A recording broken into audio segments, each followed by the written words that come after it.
Good evening, everyone. Hope everyone is doing well. Oh man, it is Thursday night, February 16th, and I figured I wanted to go live and do a live stream. I haven't been doing them regularly enough, I think, and I've just been doing content. But I've been want to do a live stream other than the fortnightly stage that I do over on Discord. With all the other guys, with Randolph Richardson and Taco and Amy Newman and all those amazing people. But I wanted to do a live stream tonight, and because there was some stuff I wanted to talk about, and something big, and I needed to be honest, I needed to kind of get away, or I needed something to kind of drive me past that last video that I recently put out. I needed to get out of that headspace. So, welcome to everybody. Welcome everybody who is here. It's fantastic to see everybody. And of course, if you're new here, this is your first time checking out my live stream. I am JL, and this, of course, is Bridge the Divide, where I examine irrational beliefs and the irrational behaviors that often follow, and how we can use education, rationality, and reason to bridge the societal divisions that are created by those irrational behaviors. The last video I did was on Matt Powell. I'm sure many of you saw it, or many of you have watched it. It's doing great as far as the algorithm goes. It's kind of running its thing, but it was a difficult subject because it was Matt Powell, and it was World War II and Adolf Hitler. And essentially, Matt Powell just regurgitating some crap he heard from Richard Weikart. They're trying to draw this line from Darwin to atheism by way of Adolf Hitler, the Third Reich, the Holocaust, and it's just craziness. It's that one. The research that I put into that one, it took so long to put out because I needed to make sure that it was worded correctly, worded just right. But it also it did kind of a number on my head. I'm not a World War II scholar, and I don't fancy myself a World War II scholar. I have, at this point right now, because of the research in that last video, I have read and studied more about that fanatical and insane regime than I really ever, expected to or wanted to. But I needed to come at it honestly and as informed as possible. So that required a lot of heavy reading. It required a lot of studying, and that stuff just kind of sits with you. It's gross, and it's only like 77 years ago that the war ended. But yeah, when people talk about it, that's a dark period in human history. That's an understatement. There was some really, really heinous shit. And of course, because I did that, now I'm getting video recommendations on YouTube via the algorithm about World War II stuff. And, look at these horrible individuals who lived during that time. And it's not stuff that I want to be fed. I've seen Band of Brothers, I've seen Saving Private Ryan, and I've read everything that I read to do that video correctly, and it's gross. I think I've had enough on that. But I need to do something a little bit different. I need to do something different. I need to get back to kind of like what I normally do, and that is take a look at bad arguments and stuff like that. Matt Powell is just so disgusting and grotesque. He's just a grotesquerie of a human being that he needed to be called out, and he was banking on people. He's banking on not being called out because it's such a touchy topic. So I took that as a challenge, that he's like, oh, he doesn't want us to do this, so we have to do it. So, but I do hope that y'all enjoyed the video. I hope you enjoyed my take on it, and how I approached, how I exposed all of the insanity and what he was saying and all the lies. So that was, it was pretty much it. It was rough, that was a rough video to get through, to research and put together. But I'm glad that it's doing well. But before we dive into tonight's stuff, I have a special guest in the chat, or a special guest back in the green room. So we're going to dive into something really, really cool. He did something similar on his channel a little bit ago, but I'm going to go a little bit. I think I'm going to go a little bit further, and I want his help with me because this is going to be a lot of fun, and it's always fun to watch him get pissed off. And unfortunately, I know immediately y'all think of PhD Tony, but it's not. It's King Xerxes. Hi. What's going on, guys? I'm coming in all sultry. Oh yeah, baby. Actually, I got my mic set up a little bit different now. I was able to download some software from a friend of mine. Oh, cool. And yeah, it makes it sound a lot clearer, a lot better. Awesome. Mm-hmm. Well, yeah, I wanted to do this stream because that last video, the created video that I put out, just absolutely took it out of me, and I needed to do something a little bit more fun, a little bit more lighthearted. Still doing the same stuff, exposing this kind of nonsense and the stuff behind it. But you know, I needed to get away from that. World War II and the atrocities of the Third Reich, that's heavy shit. And it was brutal to get through. So you're reading some of the crap in you know, the table talks, in the Spandau diaries, in, you know, Mein Kampf, if you can even like get through that, because it's so muddled and middling and just all over the place. Zweig's book, you know, all the crazy, and you know, the further along he gets, the further into the campaign he gets, the crazier he gets, because he really starts buying into his megalomania and his hubris. So it's just nonsensical insanity. And it was hard, you know, not to mention all the things that were going on around him with, you know, like, you know, with Goebbels and Mengele and, you know, Hoffman, and, you know, all the horribly at Buchenwald and Auschwitz. It's just horrible shit. And fuck, man, I was immersed in that for a couple of weeks to try and get that video done. And deep dive and stuff like that is never fun.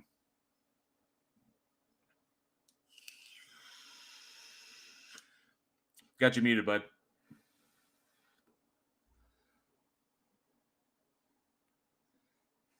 Oh, you may have stepped away briefly. Oh no, he's messing. No, I'm right here. No, sorry. Oh, okay.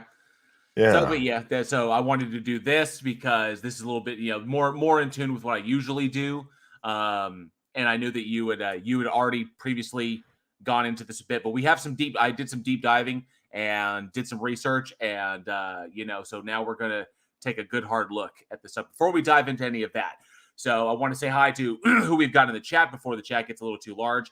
And Mr. Everybody, I see Doctor Who Design is here. Good to see you, Doctor Who Design. Elizabeth Sylvester, good to see you, hun. A member of the Godless Army. Appreciate you being here. Donnie does that as well. Member of the Godless Army, as well as Clive Wells with the Alternative Energy. Appreciate that, Clive. By the way, still need that, you know, kind of commentary on Stellar Raiders, man. It's the way of the future. Stellar Raiders. That may just solve a lot of the problems that we have, if it's even feasible. Lindu at Speed is here, member of the Godless Army. Thanks so much for being here. Vesta Freya as well. Turing Test 2, both members of the Godless Army. Thank you so much for hanging out. Charlie Welch, the only man on the internet you never make a bet with. Good to see you, Charlie. And I see member of the Godless Army, and I see Armageddon's Fire. Good to see you. This is good day, all. Good to see you, Armageddon. Tesla Bit and Radio, member of the Godless Army. Thanks so much for hanging out. Facty as well. Frayed Edges. Good to see you both. Cal L. Cool J is in the house. Phil the Dork says, was there any cult activity dealing with the Green Comet early this month? Just wondering, because I haven't heard any. You know, there's so many weird things going on right now. With what China is doing and what's going on, what went on over Alaska, and then of course what's going on in the air above the United States. I have no idea. I do not know. And now apparently something just came out of. We may have lost Xerxes momentarily, but now something just came out that what was shot down over Alaska may have been a hobby balloon. So I don't know. It's just absolutely wild. So, but if I hear anything, I'll definitely probably mention it. Surf, good to see you. Thanks so much for being here. Tesla Bit and Radio.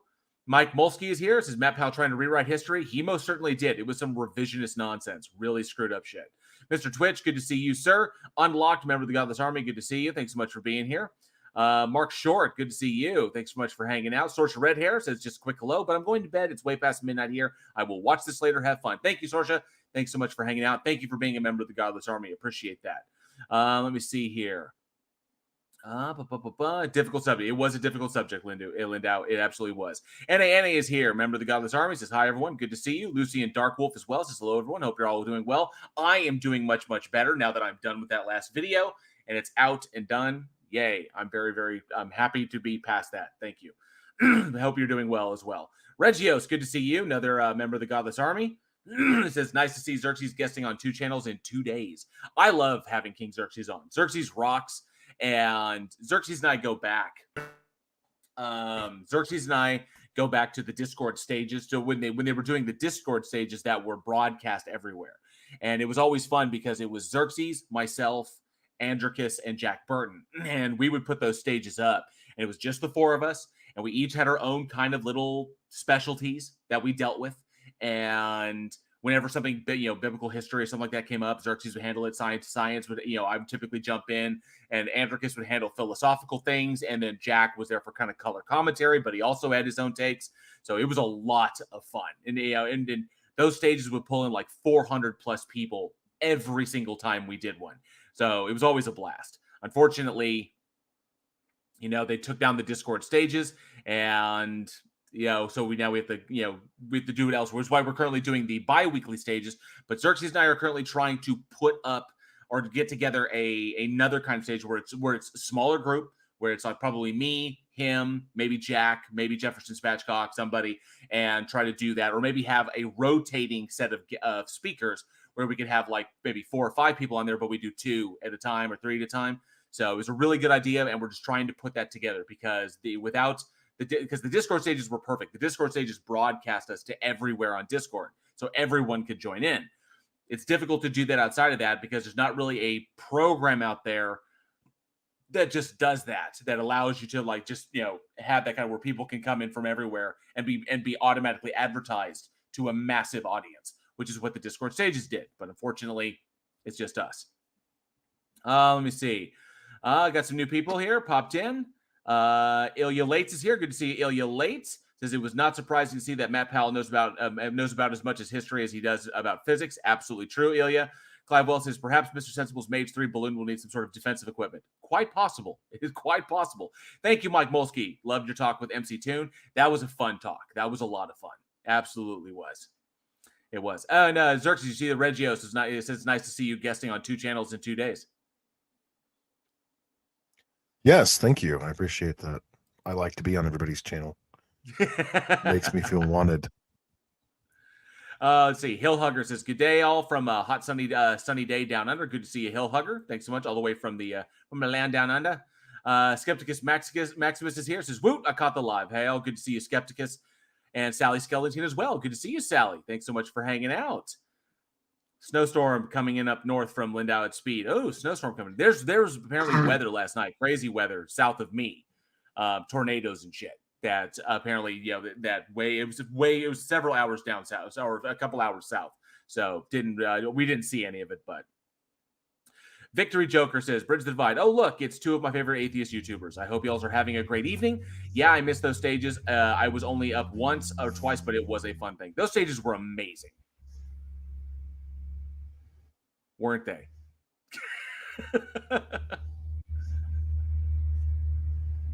Are you there, dude? Are you? Yeah, sure, yeah. Because that was kind of a pass off to you on the stages. Fun.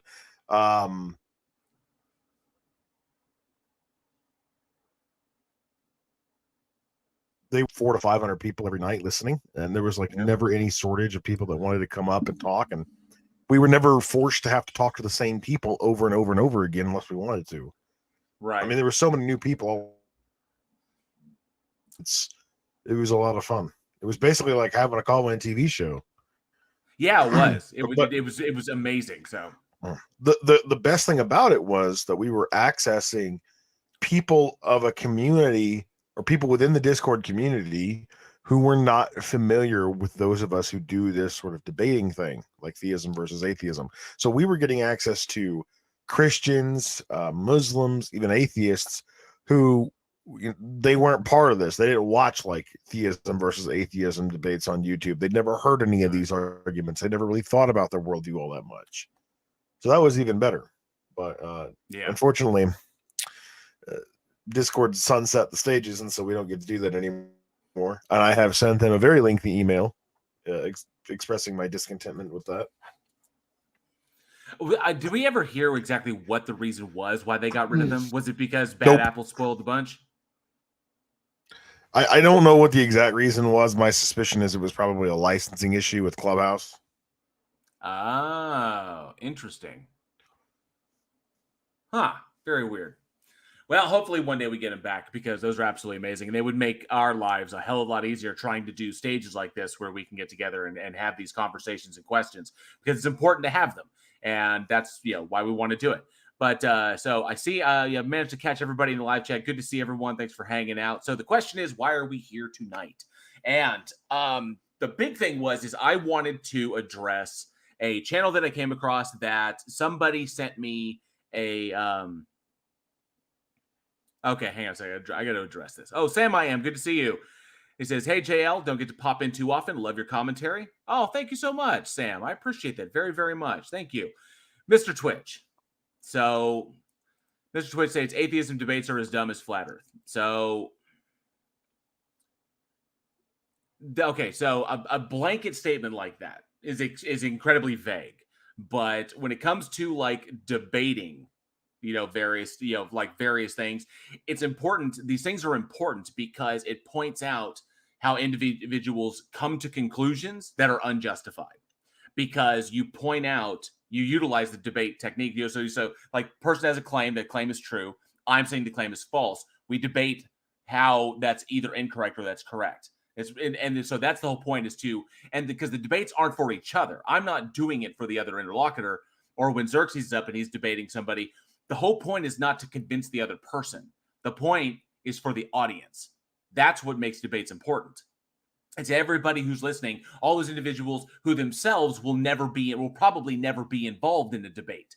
So they literally do. So they just come to listen to hear these 2 points here and here, and then we present the best argument we can to explain how how the justification is unwarranted, or how the belief is unwarranted, and how it's either logically fallacious or it's a violation of particular things. That's pretty much it. As far as I agree, but as far as to an extent, Mr. Twitch, because there has to be an allowance made that there is a psychological and an emotional utility that religion serves for some people. And not to mention that just like the police, not all religion is bad. Not all aspects of religion are bad. There are some churches out there that do some really fantastic work. There's some organizations that are faith-based that also do fantastic work, like Habitat for Humanity. There are some that do good. That's why we address the individuals. We address the ones that are bad, the ones that are deceptive, the ones that are like either in it for the money alone. Okay? Now, I understand that maybe for some people, a psychological utility or an emotional utility is not justification enough. And it's not. It's not justification for people to run around and say that these things are true. It absolutely isn't. But it's enough for them. And I'm not going to tell them that their feelings are wrong, but I will tell them that the conclusions that they've derived are incorrect, and how I know those things, and let them come to the conclusion themselves. Okay, which is why the conversation pretty much stops when any kind of Christian or any kind of theist can say, yeah, I know it's unjustified. I hold it because it makes me feel good. And that's it. It's like, okay, well, I really can't say anything to that. So that's what's important. Let me see. Religions are bad. Religions have been utilized for extraordinarily bad things. Absolutely, Lindau, they have. That's predominantly what we want to talk about tonight. What I wanted to bring Xerxes on, and we wanted to chat about was, as you saw in the thumbnail, the topic of tonight is red pen logic. Now, Xerxes, you addressed one of his videos, right? Yep, I addressed quite a few of them. I did a whole stream where I just went after video after video after video of his, and him and Greg Kokel. Okay, yeah, and Greg Kokel. So for who are both with Stand for Truth, which is what that is. So I did a big Stand to Reason. Stand to Reason. Sorry, Stand to Reason. Yeah. My bad. Stand to Reason. Clive Wells, you're hilarious. You're absolutely hilarious. So, red pen logic. I did kind of a deep dive on this because I wanted to understand the man as well as what organization supports him, what his goals are, and what's going on before we dive into any of this stuff. So, let me share this. So first and foremost, red pen logic, and it's red pen logic with Mr. B is what he calls himself, as Mr. B. So let's do this. Let's share this over. Mr. Bald. Mr. Bald. Yeah. So this is Mr. B. Let me hide that and let me zoom in a little bit. See if I can. There we go. So this is Mr. JL, B. JL, you are also bald, but your beard makes up for it. Oh, thank you. Appreciate that. You get a pass for that beard. Hey, Buster Jangle. Good to see you, member of the Godless Army. Appreciate you being here. All right. So this is Mr. B, a.k.a. this is Tim Barnett, a.k.a. Mr. B. So Tim Barnett serves as an adjunct Bible and science teacher at Anova Academy.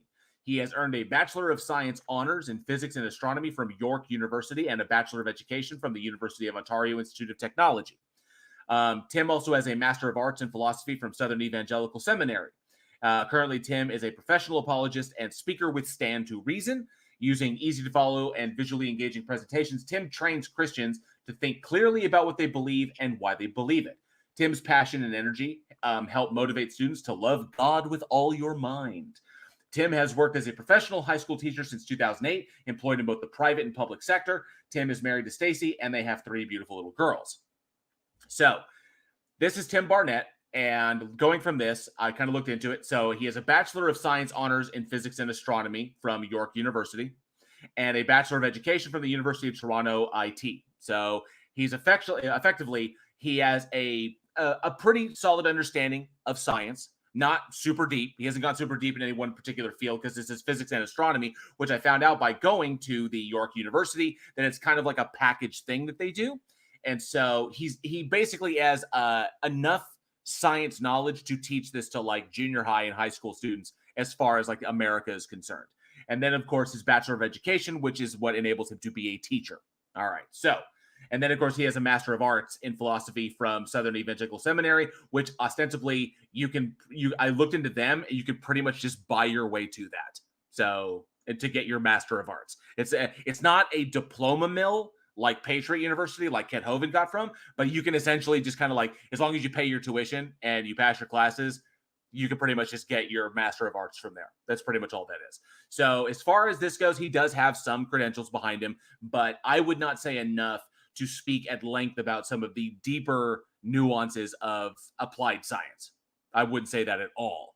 I'd say enough to get you through a high school curriculum would be enough, like a biology teacher, so or a physics teacher.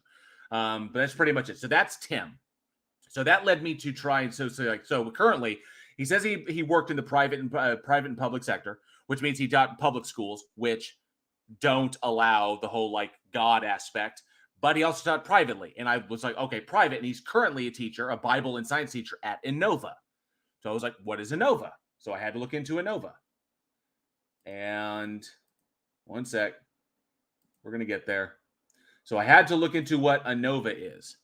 So this is Anova Academy. Is a classical Christian school located in Newmarket, Ontario. My bad. Educating students from junior kindergarten through grade 12. Anova Academy was founded by a concerned group of parents and educators to address the need for a school that would partner with parents in the local church to provide a rich academic education, as well as equip children with the tools they need to become the next generation of Christian thinkers and leaders. We believe that the best model of education to meet these goals is classical Christian education. So this is odd because there's Christian education and then there's classical education, of which they're doing kind of a combination. Xerxes, are you familiar with classical education? In what context? As in like the education of the classics? Are we talking about literature, music? Okay, so yeah, along those lines. So like they say here, the term classical education is unfamiliar to many people. Classical education reaches beyond the acquisition of knowledge to develop skills that are essential through life. The ability to think critically, communicate eloquently, and learn independently. For an introduction to classical education, see this article. And so Anova believes that the purpose of education is to cultivate the intellect and character of its students. This all seems well and good. It all does. Okay, but we're going to get into the issue here. So they say that purpose can be achieved through integrating a comprehensive biblical worldview in every area of life. We endeavor to mentor students to develop the virtues, wisdom, knowledge, and skills necessary to further academic study. Our goal is to equip students to discern truth from folly, to communicate clearly and persuasively, and to actively and influentially serve Christ in their communities. Thus, education at Anova calls students to excel in academic pursuits, godly character, wisdom, and service. So they have taken... Go ahead. I love it when Christian organizations try to hijack critical thinking. You know, we're here to teach you how to critically analyze the claims Just not ours. So I looked into this and I was like, so I can understand the Christian education, essentially taking what we know about reality and couching it in the God paradigm. I get that. He's like, if God is there and this is why all this is true. Totally get that. Really quickly, is my mic volume too high? I adjusted it not for me. I think it's glass through my speaker like the voice of God. Thank you, Tsunami. Yeah, people saying my mic is too loud, so I dropped it down a little bit. I hope that's better. Freight edges says I nearly got blown off my chair. This is true. Unlocked. At least he got a real degree, unlike Hovind. True, he does have a real degree, unlike Hovind. A professional apologist. He professionally apologizes. Yes, he does. Okay, so I looked into this. So this was Anova Academy. So I had to understand what the actual hell is classical education. Okay, so I looked into it. I kind of deep dived this before wanting to do this because I want to understand this dude and what the hell he's doing. Lindau at Speed says classical Catholic used to be taught in Quebec in public schools 80 years ago. Still remember 50 years ago, religious were teachers. It included Latin and Greek. Okay, we're going to get there. So this is interesting. So that was Anova Academy. So from what I understand, the definition of this, the classical education movement includes a growing number of organizations taking renewed inspiration from a traditional and historic liberal arts education, and that focuses human formation and learning on the liberal arts, including the natural sciences, as well as canons of classical literature, the fine arts, and the history of civilization. Essentially, that's what classical education is. Now, they're couching that with a biblical worldview, is where they're going with that. And then essentially teaching them how to marry the two. The history of this, of classical education, the term has been used in Western culture for several centuries, with each era kind of modifying the definition, adding its own selection of topics. By the end of the 18th century, in addition to the trivium and quadrivium of the Middle Ages, the definition of a classical education embraced study of literature, poetry, drama, philosophy, history, art, and languages. In the 20th and 21st centuries, the term classical education has been used to refer to a broad-based study of the liberal arts and science, in contrast to a practical or pre-professional program.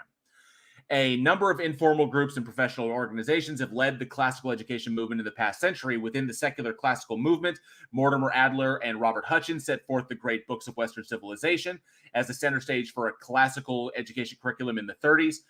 Some public schools, primarily charters, have structured their curriculum and pedagogy around the trivium and integrate the teaching of values, sometimes called character education, into the mainstream classroom.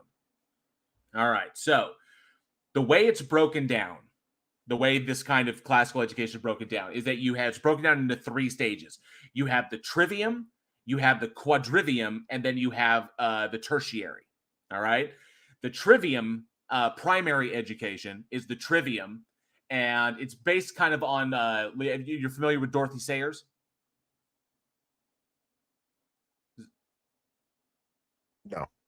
No. Okay. So Dorothy Sayers was a author, was an English author and a student of classic language, and she came up with the terms pulpit, pert, and poetic, which essentially pertains to grammar, logic, and rhetoric.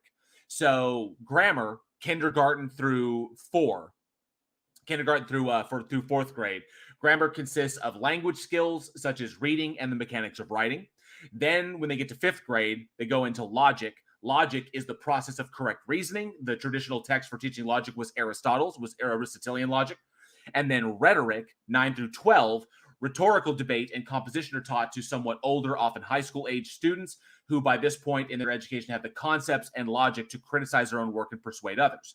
So that's where their primary education comes from. The secondary education is the quadrivium, or what is known as the 4 ways. And they focus on arithmetic, geometry, music, and astronomy, and sometimes architecture, depending upon the program. But typically those 4, arithmetic, geometry, music, and astronomy, by studying like Herodotus, Thucydides, Livy, Cicero, Tacitus, Vitruvius, and Plutarch. Thucydides, Cicero, Tacitus, Vitruvius, and Plutarch. I really like Plutarch's lives. So after that, so they combine those in a kind of structured element as they move through them. And then the tertiary education typically moves on to apprenticeship. modeled very much after like the relationship between Alexander the Great and Aristotle. So they utilize the Socratic method to teach critical thinking. History they view as the unifying conceptual framework because history is the study of everything that has occurred before the present. And in a perfect classical education, the historical study is reviewed 3 times.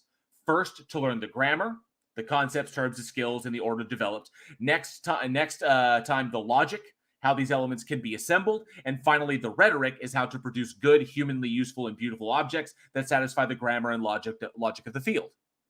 That's the classical structure, classical education, right? And obviously, we can see why this doesn't work this really doesn't work in like the public state-funded education. So, where they go more with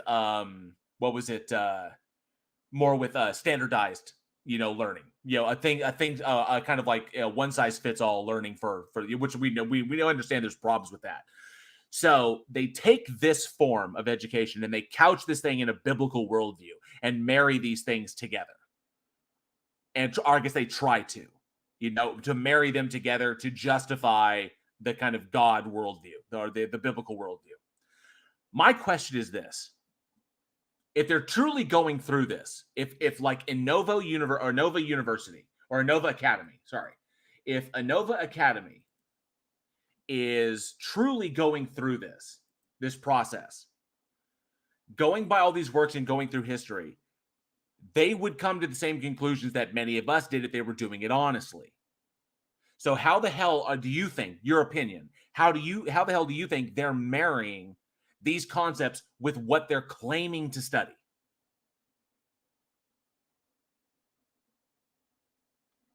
I don't, if that was not a rhetorical question. No, I'm not like knowing what we know about everything that I just read off about what classical education is, like knowing what I know, if they were truly giving a full, in-depth, breakdown of all this stuff to these kids, then they wouldn't come to these conclusions that support the biblical worldview. They wouldn't. So I'm kind of curious, but like Anova Academy seems to be marrying these two together. So how do you think they're doing? Well, in my video or my stream on Mr. Bald, I noticed that he had the sort of demeanor and condescension of somebody who's on the left side of the bell curve, but just slightly above average, somewhere in like the 99 to 115 IQ range, right? So a prime candidate for the Dunning-Kruger effect. And you can tell in like the condescension he has when he's talking to the atheists, on his channel, because most of his videos on YouTube are actually just, carbon copies of his TikTok videos. And so he uses the most like medium level, like the most unremarkably average Christian apologetics out there and thinks that it's God-given wisdom. And so he's basically just a midwit. And there's nothing special or unique about him. There's nothing interesting about him other than, his sort of psychopathic visage. But he is just completely generic in all Christian apologetics. And I think that's what he learned in his schooling or whatever. Just the most generic baseline apologetics ever. It's not some wackadoo shit like pre-sup or tag. And it's not just outright abominable or evil like Calvinism.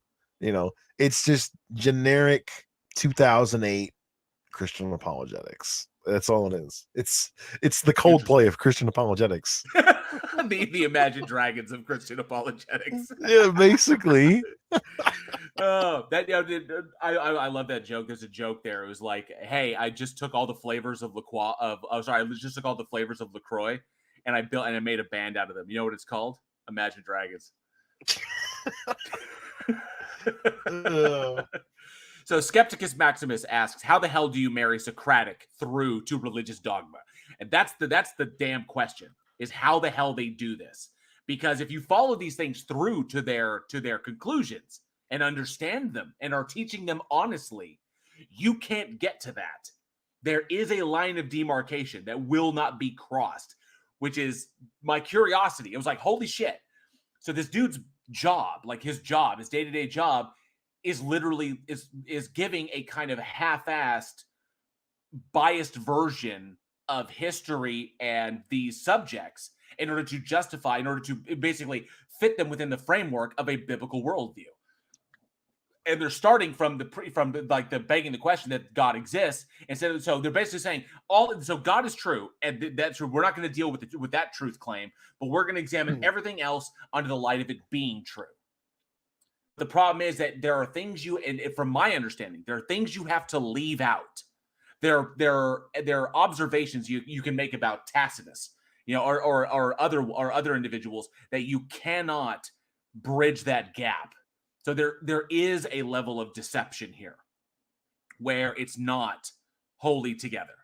So, Mr. Twitch, if that's the issue, you don't have to watch, man. You don't. I'm not forcing you to be here. I am an atheist. Xerxes is an atheist. So if you hate us, then why are you here, man? I'm not forcing you. But unless you have something you want to contribute, then just listen or go check out another channel. Okay? But just you running around saying, I hate these people. What's the point, man?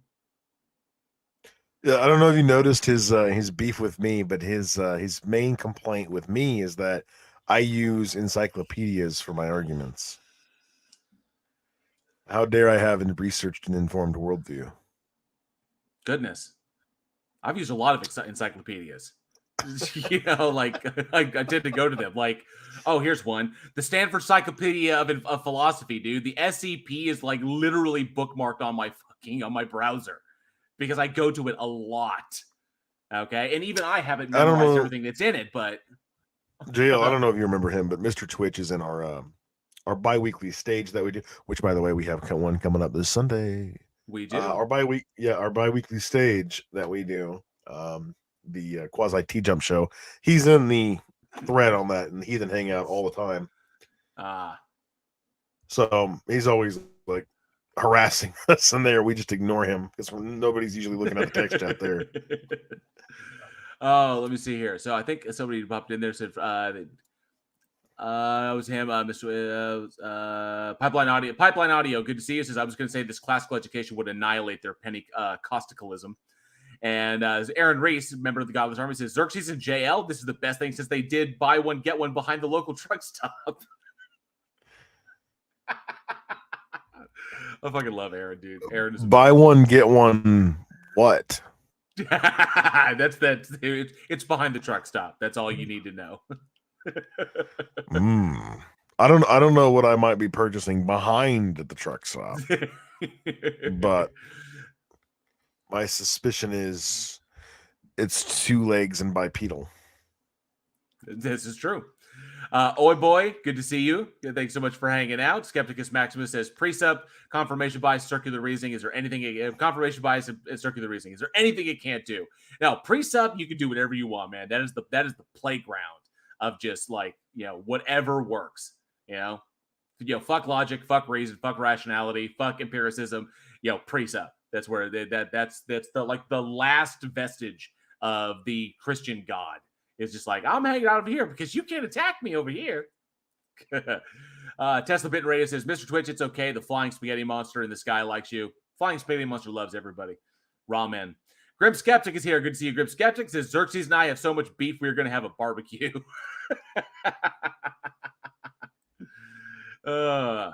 Grim is amazing. He's one of my very good friends. Awesome.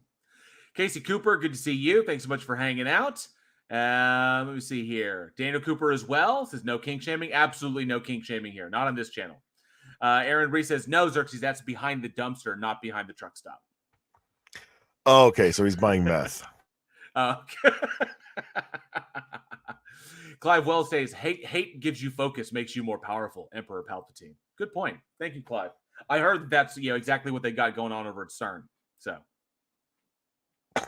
So, because he's a theoretical physicist. So, all right, Dr. Nimrod is here. Good to see you, Dr. Nimrod. Says hello, everybody. Thanks so much for being here, bud. All right, so now that we understand, we have a breakdown of who Tim Barnett is, aka Mr. B. So we have a breakdown of who he is, like what his education is, where he works, and what he does. Mr. Twitch, John Rapp is not in the chat at the moment. And a breakdown of what classical education is. So I'm fairly certain, I think I know enough about it to conclude that there is likely some revisionist history or there's some intellectually dishonest things being taught there in order to justify the biblical worldview, to justify these things within a biblical worldview. I don't think they're giving these kids everything, which is problematic. So I'm going to just leave it at that. That's the kind of guy this is. And you are correct, Xerxes. I will tell you 100%. This is one smug motherfucker. And he's obnoxious as shit. So I pulled 1, 2, 3, 4, 5, 6, 7, 8 videos of his to take a look at. And these are their titles. Atheist disproves immaterial. Atheist disproves immaterial God by assuming materials.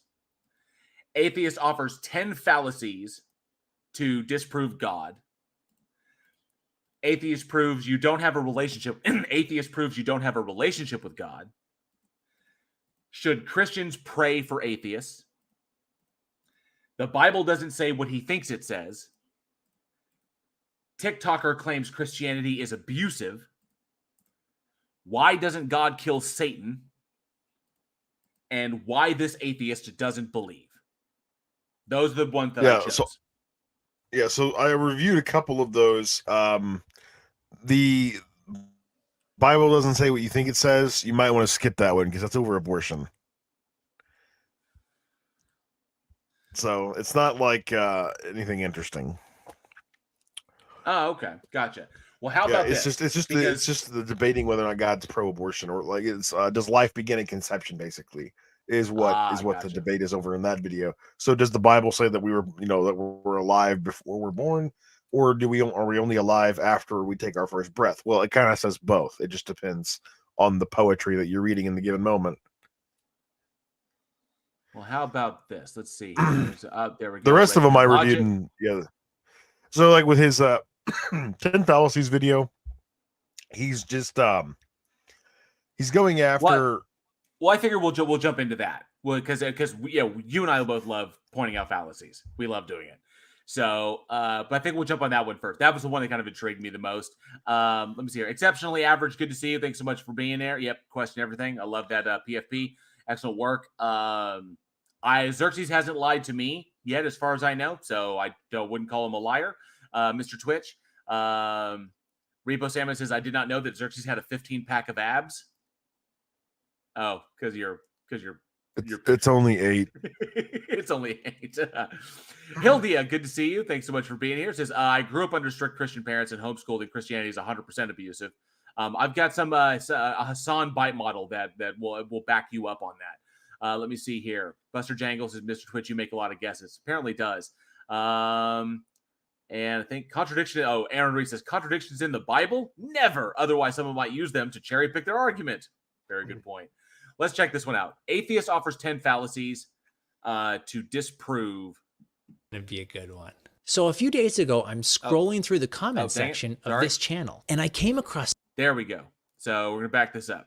So this is Atheist offers 10 fallacies to disprove God. And we love fallacies here. So this is going to be a good one. So a few days ago, I'm scrolling through the comment section. Oh, and Xerxes, if you want me to pause, just hit pause and let me know, and I'll pause it. So if you have something to say. Of this channel, and I came across something that left me speechless.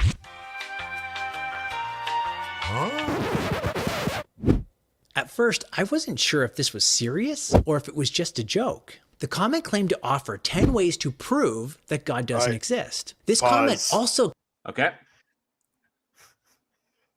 Look at the word prove in the very beginning of this post. It is in quotations.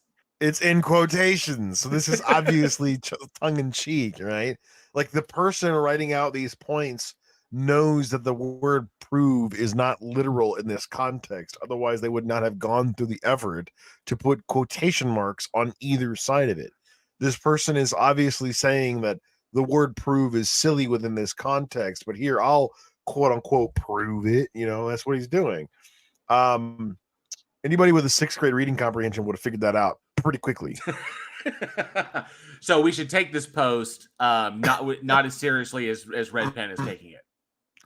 Red Pen thinks that the person he's engaging with here in his comment sections is basically the cream of the crop of atheist arguments, right? Like, this is it. This is all we got. You know, this is the way he treats it. But keep in mind, so the Red Pen logic thing, there's a point we'll get to later in another video. But Red Pen, right? It's the corrective color, right? Like, you use red pen to make corrections to things that people do wrong in like a paper, right? That's his shtick. That's the whole point of the channel. That's his theme, is he takes a red pen to everything. So it's actually funny. It's actually funny because he pretends as though another channel who uses a red pen in their videos to make corrections in an animation is copying from him, as though Mr. Baldy here is the first person to think of using a red pen for corrections. And that's actually interesting because before I jump, let me say this. Thank you, Elizabeth Sylvester, for the 10 Bridge the Divide memberships. We do appreciate that. Thank you so much. Channel memberships help to support this channel and keep me doing what I'm doing. So really appreciate that. Thank you very, very much. And then I've got Dr. Nimrod, who has been a member of the Godless Army for 6 months. Thank you so much, Dr. Nimrod. Appreciate that. And Nitty with $4.99 super chat with $4.99 freedom dollars. Thank you so much. Says the pen is dry. Oh, the pen. What is my rank in the Godless Army? There's only one, just member. Oh, I don't have ranks. Oh, that's your patron thing that you do. Yeah, my channel memberships. Yeah. Mine is Citizen of Babylon. Oh, very cool. Yeah. Elizabeth Sylvester says, I paid for 10 memberships and only 5 went out. YouTube messed up. Huh. Oh, Elizabeth, it is entirely possible that there weren't enough people to give memberships to. Maybe, I don't know. I'm not 100% sure. I see somebody there, but not everybody is a member. I don't know about that. So, because I don't control that, because those would go out randomly. But then again, I think if people are subscribed to the channel, it can go to people who are not in the chat. Is entirely possible. So I'm not 100% sure. May have to look into that. Let me see, because I have 1, 2, 3, 4, 5, 6, 7, 8. I have 8, 9. Wait a sec. I have 8 on my screen as to memberships that went out. So I saw that Jason T, Facty, Blue, Javier Yara, Dib, Janice Farmer, Logan Sandman, Callow Cool J, and Rodanilla's name. Those are all, that's actually 9. I don't know where the 10th one went, though. So not 100% sure. Daniel Cooper says, when it was in black and white, red pen from a distance looked like the guy from Key and Peele, Vernon, Obama's angry racist interpreter. That's funny. That's hilarious. All right. So, okay. And the whole thing, and he actually does like a deal on on his website where, because he's a speaker for Stand to Reason, and it was he basically justifies the whole red pen thing because being a teacher, the one thing he didn't love about being a teacher was grading and the whole red pen thing. So that's where he got the whole deal from, and he said this is taken from his bio on standtoreason.org, str.org. I realized grading provided an essential teaching opportunity. As a result, I always had a red pen close at hand. When I was in front of my students teaching a lesson, you could find me assessing assignments, grading essays, evaluating exams. The red pen played a crucial role in the educational development of my students. With it, I questioned their assumptions, exposed their errors, and challenged them to think critically. You see, a good teacher doesn't merely tell his students that they're wrong. A good teacher shows his students why they're wrong so that they don't make the same mistake twice. He corrects because he cares. It's all a big, fluff piece, from himself to himself is pretty much what it is. So, can I ask a question? Yeah. Who was dumb enough to trust this yakadoo with their kids?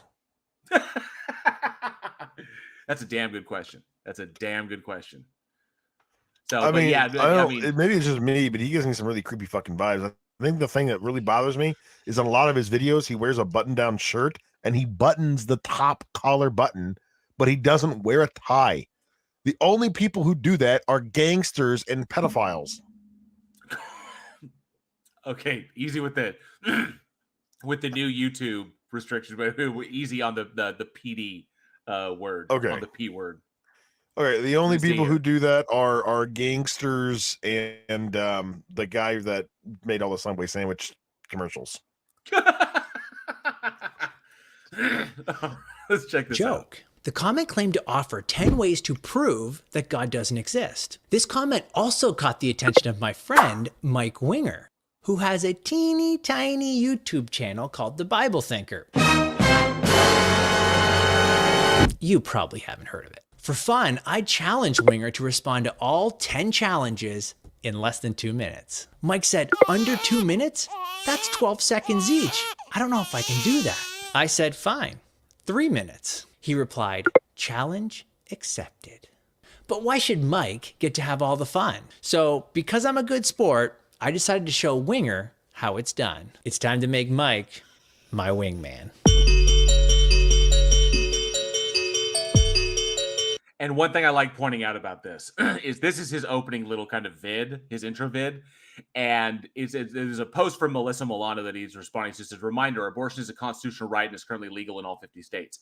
So this was a way old tweet. It was interpreted as a constitutional right because of Roe v. Wade. And there was another ruling in there. But everything he posts as far as Red Pen goes is complete and total straw man. Is a total straw man. So because he calls Roe v. Wade an immoral law, legality does not equal morality. Morality is not what's in question. Legality is. And so that's a straw man. And then, of course, do you know what else was legal in 50 states? Slavery was legal. Segregation was legal. Forced sterilization was legal. And in Germany, the Holocaust was legal. Just because something is legal doesn't make it moral. It's not a moral question. It's a legal question because it goes down to constitutionality of a thing and rulings by the Supreme Court. This is a legal issue. He turned it into a moral issue and therefore went after that away, but without addressing what Alyssa was stating. So ironically, ironically, all of those things are legal in the Bible too. Slavery, segregation, forced sterilization, and well, I'll just say genocide as opposed to the Holocaust. But yeah, those are all legal in the Bible too. Right. So straw man, just like, here's my opening video. Watch how I straw man something. I talk about morality, or I make appeals to morality when addressing a legal issue. It's that kind of ridiculous crap.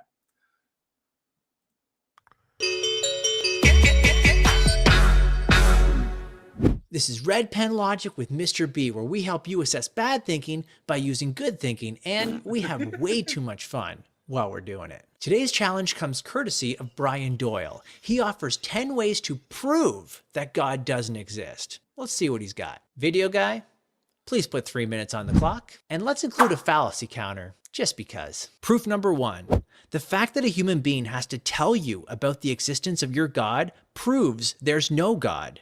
We would be born with knowledge of its existence. Okay. So I can definitely see I make this argument a lot. I can definitely see why the prove was put into quotations. Yeah. So this is just like what he's doing basically is talking about the problem of non-belief, which is an argument I use a lot, which unfortunately doesn't get used enough. But basically, it's just that, if a God which had the properties of the Christian God actually existed, this emotionally intricate agent who created the entire universe for the sole purpose of having a personal vested relationship with human beings, right? If that is the God that exists, it is utterly inexplicable why any of us don't know that's the case. We should all just know that with as much intuition as we know that we exist. Theism cannot explain why God is apparently playing peekaboo with the universe, but non-theism can, right? The non-theistic universe can explain that. So these are obviously tongue-in-cheek arguments. If I had to guess, what I would say he's doing is he's stylizing the arguments the way that Christians stylize their arguments. Ah, okay. Because while my issue would be when reading that, it was with the wording of it.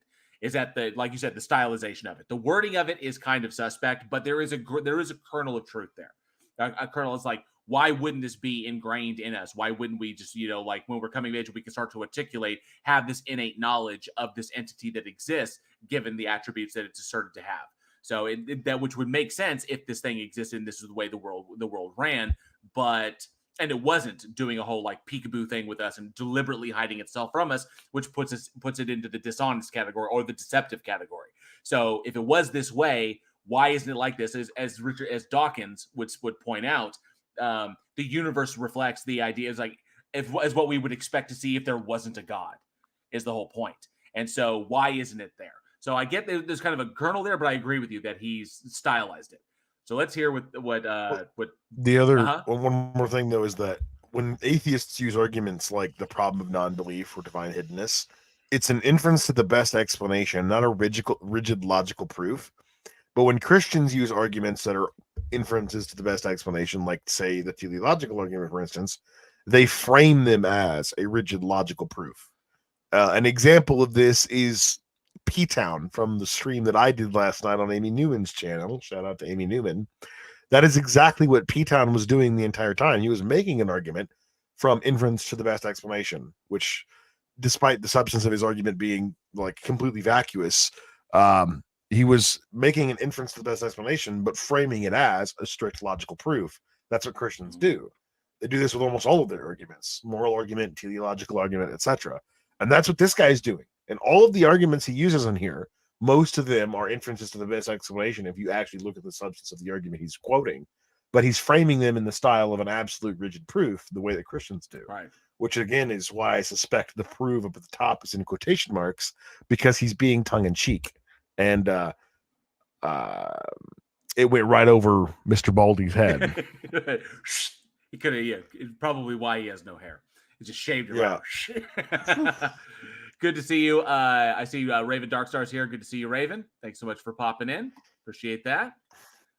This is what Daniel Cooper. This is what they do. Where have I heard that before? Absolutely. The first proof offers the first fallacy. It's called a non sequitur. The conclusion just doesn't follow. Human beings have to tell us about the existence of all kinds of things, but that doesn't prove that those things don't exist. For example, teachers tell terrified students about fractions, but that doesn't prove there's no fractions. Bad start. Proof number. Okay, so from my perspective, from what I understand, is that he completely missed the point, and that it's what's implied. So he's missing the point that the what is implied by the Christian Abraham or the Abrahamic Christian God, and what is entailed by its attributes, and that's what he's glossed over. He's just basically saying that we can't make this assessment about God just because humans telling it. So who is kind of more in the right here, or has he has Mr. B, or has Tim fallen for it? Yeah, no, Tim fell for it. So this argument is basically just that God is such that if he existed, we would know he exists. We do not know he exists. We have to be told that he exists by other people. Therefore, God doesn't exist.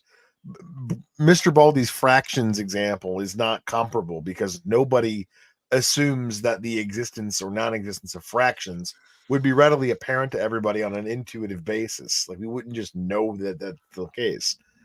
You have to learn that. That's information that you would learn a posteriori, whereas the existence of a personal God who wants a relationship with you ought to be a priori knowledge. So you would not need to be informed ex post facto that this is the case. Of course, Brian is not fleshing this argument out in great detail like I do in many of my videos, but I will say that even when I have fleshed my argument out in great detail, I still get lame brain responses like the one that Mr. B just offered.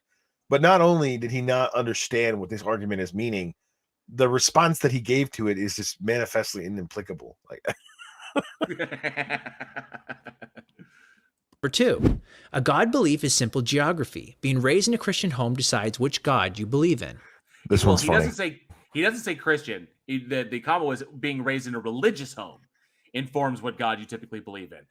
I've fallen on this. It's like, absolutely, there is a geographic bias that when it comes to particular religious beliefs. Individuals who are born and raised in Pakistan, or born and raised in India, or born and raised in some areas of Africa, or born and raised in the U.S. typically are informed of what they believe. I mean, there's a high percentage or a high odds that they're going to be born into a particular family that believes a particular form of religion. So yeah, I get that. That's problematic, given that it's pointing out another inconsistency with the God and what the attributes it's asserted to have. If this was the truth and this thing should be known, there would not be a geographic bias. So this is evidence against. Yeah. So go ahead and play the video because the fallacy he gives this is really funny. Okay. This is a textbook example of the genetic fallacy. What? All right, right? No, it's not even fucking close to the genetic fallacy. It's not even remotely close. I haven't watched these. So I wanted to be surprised. That's not even remotely close to the genetic fallacy. How did he even reason that? He'll tell you. I gotta hear how he reasoned that. You cannot invalidate a belief by showing how someone came to hold that belief. What?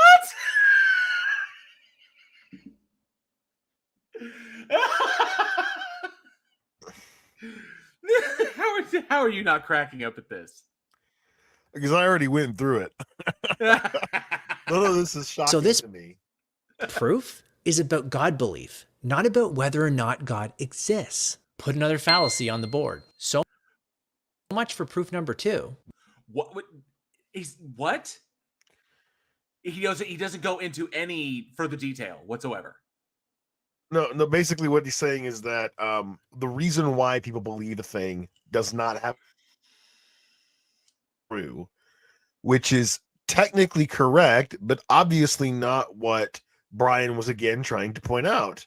Obviously, in a comparison of worldviews, in a world where theism is true, you would not expect for there to be thousands of religions that are mostly determined based on the geography and culture of a particular individual's upbringing, right? It's not a coincidence that the overwhelming majority of religious people share the same religion as their parents and so on and so forth. Reggio says, all that did was make me go, what the fuck? It's so true. Daniel Cooper says, Bridge the Divide, there wouldn't be a geographic exclusion if God wanted to know everyone, or if God wanted everyone to know him. If God was picking out one nation, like the U.S., for example, it becomes problematic. There's a reason why we ask for evidence so much, because regardless of whatever religion you believe in, we can all say that, everyone accepts the theory of electroquantum dynamics. Okay? One of the reasons, given your smartphone and that your touch screen works, we understand that. So regardless of what religion you were raised in, there are certain things that we accept as true because we have the evidence to support them. If this was a universal thing that was known and it was true, and there was a way to demonstrate that it was true, more people would believe there would not be such an effective geographic bias on the argument. And his whole comment that we can shut down, that we can't shut down a belief based upon where that belief came from, or we can't invalidate a belief based on where that came from, is just pure nonsense. I don't even know where he got the inspiration to say that, because we can demonstrate how beliefs are false, like flat Earth. That is a belief, and we can demonstrate why it's wrong, where they got it was wrong, the information they got was wrong. So we can totally do that. That was just fucking weird to me. So yeah. Number 3. So like a more common example of genetic fallacy would be like, okay, like if I'm arguing with somebody, and I was like, okay, so why do you believe everything has a cause? And then he quotes me Reasonable Faith by William Lane Craig. I'm like, oh, you can't quote William Lane Craig. William Lane Craig is wrong. That would be a genetic fallacy. Yeah. Right. But it wouldn't be a genetic fallacy for me to say, I know you got that from William Lane Craig, and here's why William Lane Craig is wrong. It also would not be a genetic fallacy for me to point out that more often than not, people who listen to William Lane Craig are wrong.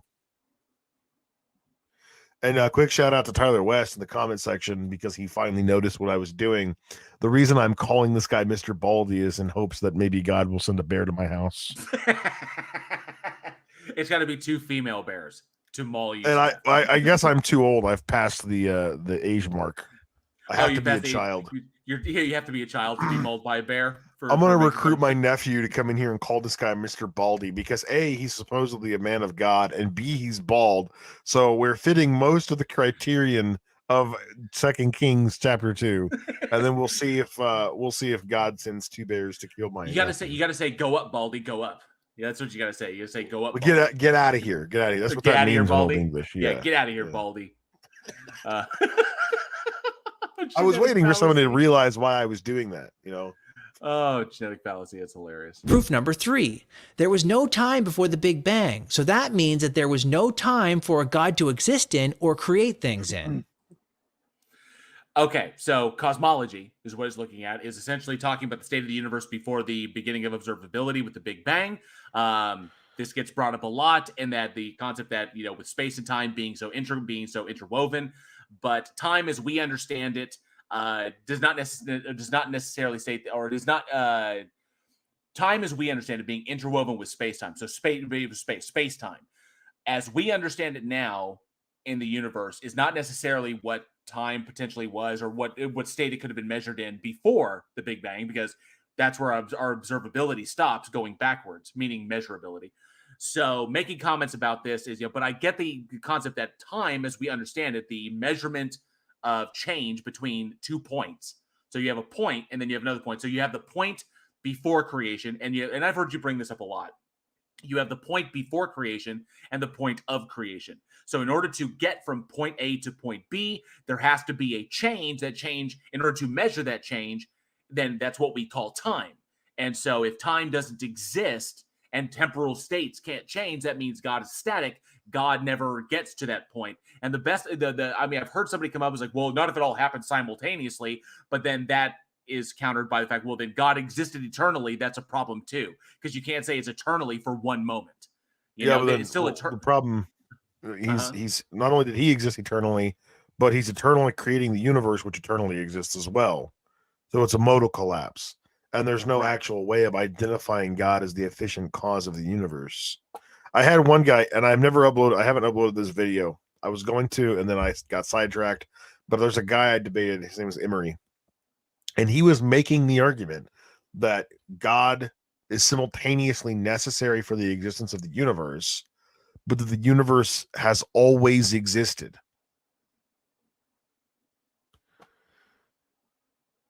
Yeah. Okay. So maybe I'll upload that video sometime later this week, or maybe tomorrow. I don't know. But I never got around to uploading it because it was just insufferable nonsense most of the time. And I didn't think it would be very interesting for my audience. And I had like 2 or 3 other videos in the backlog that I wanted to upload before it. And then I just never got around to uploading that one video. I might have actually already deleted it. I don't know. But I'll check it and see if I've got it. Anyway. Freight Edges brings up, God apparently does not follow the laws of thermodynamics or any of the fundamental laws. Go ahead. It's also important to note that in number 3 here, right, like existence as a concept is a condition wherein things fulfill properties in reality, right? So that's a temporal act. You're doing something. You are fulfilling properties in reality. You're existing. You're being. That's an act. Right. It requires time. It makes no sense to say that a thing existed for no amount of time, any more than it makes sense to say that I ran for no amount of distance. Okay, it's unintelligible. Meta, you thought the last fallacy that he attributes was funny. Wait till you get a load of this one. This challenge mistakenly assumes that God is necessarily a temporal being, that he must exist and act in time. But Christians have traditionally held that God is a timeless being outside of time prior to creation. So there's no proof here, just a straw man fallacy. Stop it. It's not a straw man. Like, not only was it not a misrepresentation of the guy of your point, you basically just said it is a representation, like an accurate reflection. We believe God is timeless. He doesn't exist within time. Yeah, that's the problem, my friend. That's the problem. This dude, I swear. I don't even know how he justifies this crap. I mean, I gotta wonder if, like Matt Powell, he's banking on other people being ignorant and saying that, oh, he says, like Mr. B, Tim Barnett, in all of his wisdom and education, says that it is a straw man. So therefore, it must be a straw man without actually looking into what a straw man argument is. And so, yes, Grim Skeptic says, those are kind of ironic because he committed the straw man fallacy in the very first response. Yes, he did.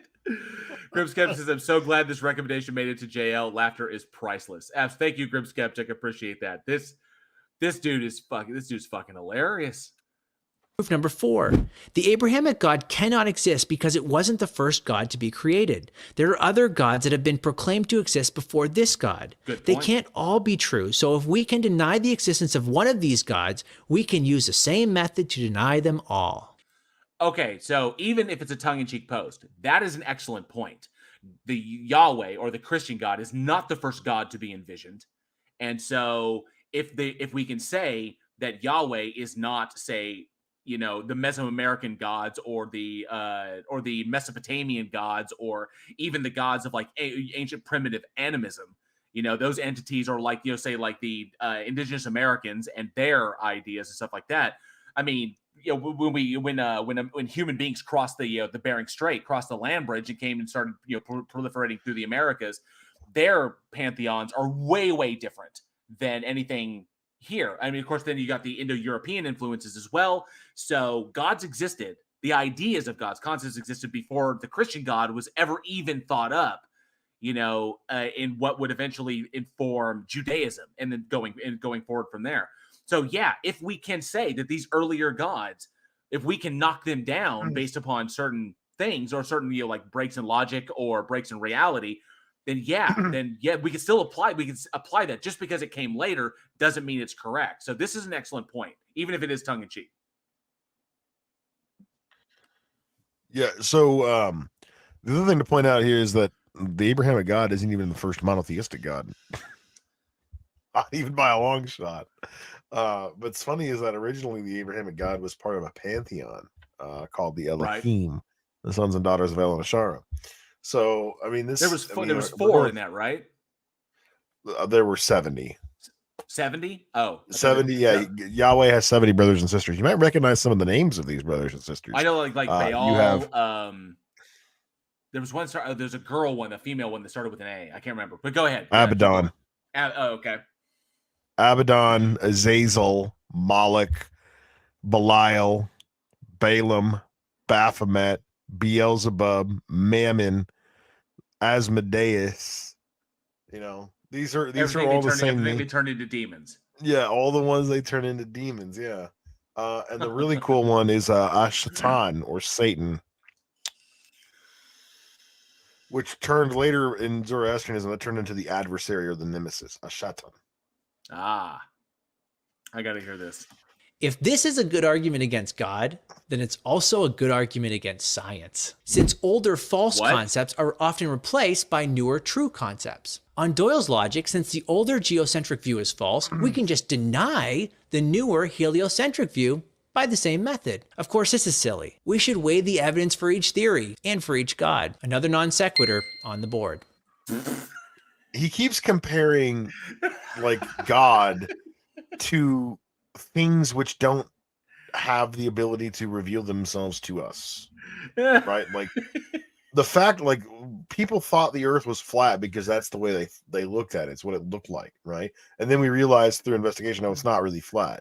Okay, so what was the investigative experiment that led to arriving at the conclusion of the Abrahamic God was not only a true God, but the only true God, right? Out of the thousands that have already been.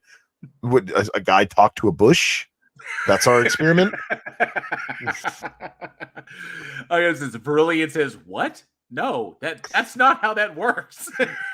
And then Charlie Weld says he's cringe. Jason T said, LOL. What? It's like, what? And Freight Edge is like, that ding, laughing my ass off. Buster Jangle says he is such a dork. And Tyler West says, what the fuck? But I think he was there was so much like what the fuck there. He didn't even get the T, he got the R. So. No, he's this is just embarrassing because it's like, yes, antiquated or inaccurate scientific models are replaced when new accurate information is demonstrated to be the case or revealed, and this only happens through an extremely rigid process of experimentation and repetition. If you cannot repeat the results, that leads to this alteration in the way we think about certain things. Well, then it's not going to change. You need to be able to show that this is inaccurate and something else is accurate. This is, in fact, how scientists make money, by showing, hey, this previously held belief about this particular natural phenomenon is false. Right. and we need to go with this route. But in order for them to get funding to investigate that, they gotta bring quite a bit to the table to prove that they're not just blowhards. All right. Now, what is the method by which we determine one religion's veracity over another? I just feel like it, bro.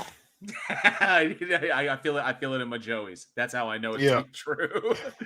Sally Skeleton brings up, this was funny, but the singing bush in Three Amigos was funny. Yes, it was. It was quite funny. And then Tesla Bit raises, my head hurts banging off the table after that one. Buster Jangles says, does he have kids? Shudders to think he does. He has 3. And let me see. Apparently there's a lot of antagonism towards me by Mr. Twitch. Mr. Twitch, man, if you're just going to be antagonistic, then I'm going to let the mods do what they do. That's it. I mean, the mods are there for a reason. So if you just want to cause havoc and create trouble and just insult people and not contribute to anything, then the mods will handle you, because that's what the mods are there for. That's what the mods do. What is that thing next to his name? The little symbol. The little S thing is the channel membership icon. That he got gifted a channel membership when channel memberships are bought by a channel member, when they buy memberships, they go out randomly. So random people are chosen, and he happened to be chosen randomly for a channel membership. So that's unfortunate. And someone else brought up, which is really important, was I think it was where the heck was it? They pointed out, I think it was Hildia. Hildia pointed out, but science has evidence, like solid evidence, and it does. That's why science improves because of the evidence. Now, if he wants to say that there's that kind of evidence for God in order to say that science and God are similar in that respect, then that means that there's literally empirical evidence for God, then he needs to be able to demonstrate to like back that up. But I see that he doesn't, because he quickly jumps on to number 4. Proof number 5. God either allows the devil to exist and is an accomplice, or it isn't an all-powerful God. An all-powerful and all-loving God wouldn't allow the devil to exist. So this is the logical argument of evil. Logical problem of evil. The verse, despite misspelling it, Isaiah 45:7 says, I create the light and I form the darkness. I create good and I create evil. I, the Lord, do all these things. This is why I like Xerxes. You drop like scripture on him. You'd be like, hang on a sec. Chapter and verse and context. So I like but this is pointing out the logical problem of evil, that an all-loving God would want an all-loving God or an omnibenevolent God would, by its nature, by its unchanging nature or its immutable nature, would want to create, if it was going to create, would want to create the best of all circumstances for its creation and maintain the best of all circumstances for its creation in accordance with its nature. But this adversary, Satan or the devil, is brought in and upsets the apple cart, and everything is trash, and there's all this evil in the world, despite the fact that the existence of the evil runs within the creation that is within the purview of control of this omnipotent, omniscient, and omnibenevolent and omnipresent entity, runs counter to each other. So it's either not all good, or what we dictate as evil is not evil, or it doesn't exist in that respect. So while determining what is evil and what is not is arbitrary, we arbitrarily determine that both individually and as a society, and that makes sense if there is no God. So we come together collectively to determine what is evil and what is good. But if there is a God there, this intelligence that is as interwoven into the fabric of reality as they assert that their God is, and it is omnibenevolent, then this would not stand, because it would literally be its nature holding everything together, and the existence of this would violate that nature. So the two don't mesh. There's a logical contradiction there that is entailed, where in order to suss one out, either the God doesn't exist or the God itself is evil. It's one of the two, and that's the only way it can go. Any comment on that? Yeah, it's just that my comments are going to be on the. So this guy doesn't have a very strong grasp on what logical fallacies are, but he thinks he likes to use them a lot. But right, I don't know. What I wanted to say was that words like good, evil, moral, immoral, in a Christian worldview, these don't even really mean anything. Because when we say that God is all loving or all good, Christians define goodness and lovingness as being God. So you say that God which is all comports the good. What you nature of mean? God, that which Yeah. violates the nature of God. Right. Yeah. Yeah. So when you say God is good or God is loving, you're just saying God is himself, right? That doesn't provide you with any expectation as to what he would or wouldn't do, right? That also What God, kind of God does opens what up. God does. That also opens up the kind of door to be like, well, if God is just good, if good is God and God is good, then whatever God decides is good. So God could like wipe out all life or just blink everything out of existence, and it would be good because it couldn't possibly be bad because it was God. Even if we said no, don't do that. That's unjustified. Don't kill everybody. Don't drown everyone in a flood, or don't like order somebody to go and genocide another group, another population of people. That would be, but no, because it's God. So nothing God does. So it's literally, it loses its meaning there, or loses any kind of value because it's whatever God decides. Goodness wouldn't bear the connotations, or like when I describe something as good, what I mean by that is that it's something preferable to me to some extent, Right. or it's conducive to the goals I desire to actualize. If I say like giving to charity is good and helping your neighbor is good, right? The word good doesn't mean the same thing in those contexts as it does when I say God is good, right? Because I'm not describing about God that he behaves in any kind of way which is promotional to human well-being, health, or happiness, or diminishes unnecessary suffering or harm. In fact, to anybody who's read a fraction of the Old Testament, he operates quite antithetical to that goal. Right. So, and but real no, quick, Cal L. Cool J, thank you so much. Cal L. Cool J has been a member of the Godless Army for 3 months. Thank you, Cal. I do appreciate that. Woo! I have to look at let's go. I have to look at the live chat on the phone for that because StreamYard doesn't tell me them yet. That update is supposed to be coming soon. So. Wow. I do get that they're slowly adding more functionality to be more competitive for what we pay for what I pay for the service. So eventually, that's why they're adding like the background music and various other things that we can add in. And so supposedly they already tell us super chats, and now it's just about telling us membership chats. Those free ones that come along and be like, "Hey, I've been here," or like letting us know when people buy memberships, so I don't have to watch 2 screens at once. It's coming soon, is what they told me. So fingers crossed. Right on. Yeah, well, I'm hoping that we can get our stream going, you, me, and maybe one other person. Hell yes. What we definitely do not want is too many cooks in the kitchen. Agreed. Because I got another dose of that last night on Amy's podcast. So it was there was some butting of heads, and I think that if it's just you, me, and again maybe one other person, then it probably wouldn't be too much of a problem. But I know if it's just you and me, it won't be a problem, because you and I don't have that issue. Even when we're on the taco stage or whatever, like we're never over talking to each other.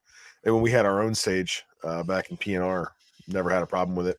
And then obviously, Andricus and Jack were on that stage too, but Andricus is never around anymore, and Jack doesn't even talk. So he does occasionally color commentary. He's the Jerry Lawler of our stages. The occasional occasional comedic relief. But if we did get like an actual show going with us as the main hosts, then we could cycle out every once in a while and bring like a new guest in if they wanted to do that, but keep it to like 2, 3 at the max. You get 4, 5, 6, 7 people in there,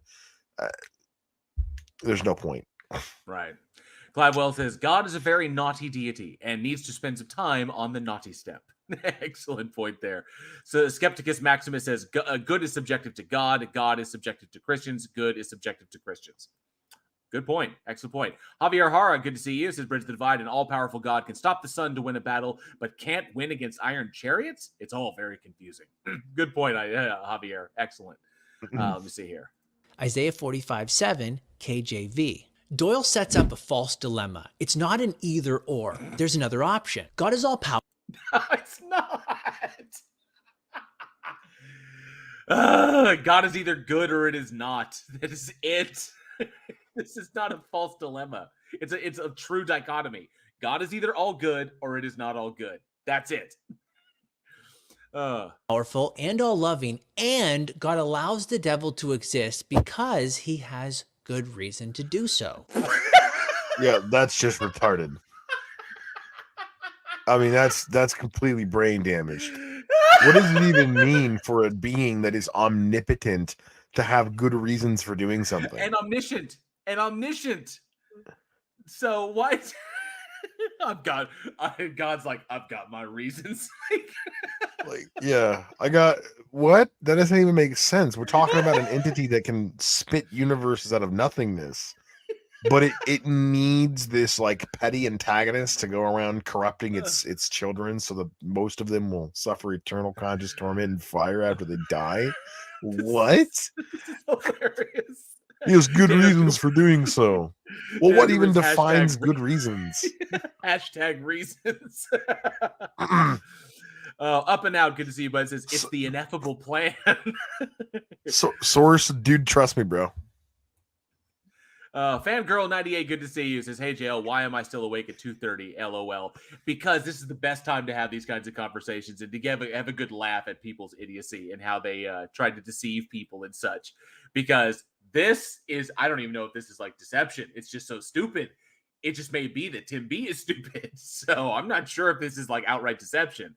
Like, if he knows it, if he knows this is all bullshit, then yeah, he's being deceptive. But this is really, really bad. This is some bad shit. So he basically just said that the logical problem of evil that is a false dichotomy. And I don't even know how you justify saying that, which is ridiculous. It's just absurd. So maybe he's too stupid. Like, he doesn't understand what the logical or the evidentiary problem of evil is. I don't know. Like I said, he's a midwit. Gotcha. So he's more articulate and like aware than like say Matt Powell or Brett Keane or Nephilim Free. You know, he's not like negative room temperature IQ, but he's not that smart either. He is, as I said, unremarkably average. Tesla Bit Radio says, what is it about iron that their gods can't handle? Chariots, nails, and such. And interesting that you bring that up, because there is something else in human mythology, human created mythology, that iron can handle. And that is the Fae. The Fae cannot handle iron. Iron wards off Fae. Iron shavings, just like salt, just like there are other methods to ward off the Fae, and iron or ward off spirits. Iron is one of them. So, which is why philosophically trained I don't know atheists why have... they thought that though. Iron isn't even a pure metal. I don't know. It's not an incorrigible metal, so I don't understand. Like, I can understand silver, like silver, salt, for what they silver, do. Silver's imperishable. It can't be corrupted, but iron corrupts all the time. Right. Like, iron oxide is rust. Oh, thank you very much, Fangirl, for £2.99 for a super sticker. Thank you so much. I see the Ew, British. I guess it's a pair. So thank you very much, Fangirl98. I do appreciate that. All those super chats and super stickers go to help the channel here. If you do put in a super chat because we want to make it through the video, I'm going to star them, and then we can address them. Like, if you have a question for Xerxes or a question for myself, you can put it in the super, or just tag us. I'll try and catch them. The super stickers come up and they're colored so I can see them, or the super chats do. So I will star them, and then we can address them. So if anything comes up, I will address them in a moment. I just don't want to, I want to keep the video going. So thank you, Fangirl, very much for the support. Largely abandon this proof. Fallacy, false dilemma. Proof number 6. The God of the Bible is jealous of other gods. This proves that this God is not the only God. With multiple choices, only shows that there is no reason to choose just one. If a God were true, there would be no other options. Exodus 34:14. Okay, so yeah, I can see that that's not worded the best way possible. Going with the kind of tongue-in-cheek theory. Well, the last sentence is the one that's not worded like. Obviously, it could be the case that multiple gods simultaneously exist, right? Right. But I think the person meant was that there wouldn't be a one true God if this was the case. But yeah, that last sentence needs a little bit more fleshing out. It could be the case that Brian is just stupid. I don't know. And Mike Molsky brings up, God, he is smug. He is a smug motherfucker. I will give him that. This dude is. Look at that face. Look at that face. Yeah. Like, how could this possibly be? He's like, give me a break. Oh yeah. As a teacher who has given thousands of multiple choice tests over the years, I can say, which doesn't give you any credibility when it comes to talking about every single freeze face is just smug as shit. Say with some authority. Try it again. Pause. Choice. Hold on. Wait till his face comes back up. Oh, okay. This does not mean that there's no reason to choose just one. There are false answers, just like there are false gods. Another non sequitur. Pause randomly. Smug. I did. Every single facial expression he makes is smug as hell. Oh, and again, an inappropriate use of a fallacy there. Hey,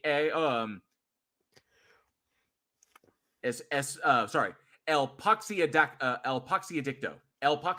Good to see you, El Poxiadicto. Hello, greetings from Argentina, all the way from Argentina. Fantastic, thank you so much. Appreciate you being here. And LM's 187, good to see you. Said he got his education from Brazzers University. Bienvenidos. And Raven Darkster says turtle wax is sinking into his brain. And then Jason T gets creepy nostalgia critic vibes. Good point. See that. Mike Molsky says if he would talk to me like that, I would drown him out in seconds. Good point. Elizabeth Sylvester, thank you so much for 10 Canadian. Says, not sure if membership payment goes to you or YouTube, so I'll give you some more. Thank you so much, Elizabeth. Appreciate that very, very much. Thank you. Appreciate that. Proof number 7. There is no evidence that spiritual energy exists, so we can conclude that psychics, ghosts, and gods are non-existent. Otherwise, God has nothing to be made of. Okay, I can see a problem with this one just because there, lack of evidence, or what was it? How does the term go? I haven't used it in so long. Absence of evidence is not evidence of absence. I get where he's probably going to go. I'm guessing. Is this where he's going to go with this? I don't remember that one. Okay, I don't remember that one. I think what he's going to say is that it's possible. Like what his argument is that it's not that God is jealous of of other gods that exist. He's jealous when human beings worship gods that are fake, like fake idols. Okay. Grim Skeptic says, I have 3 of those card games. Awesome. And Victory Joker says, holy crap, this guy is smug looking. Yes, he is. Not this again. An immaterial being, by definition, is not made of material. I'm not going too quickly here, am I? God is not made of anything. God is... Really? Not even energy? Not even... I mean, there's got to be something. It's made of something. If it exists, that there is something there that to interact. Otherwise, it is nothing. Otherwise, it's literally not even like it's literally there's no, even if it's like some quantum effect, there's something there.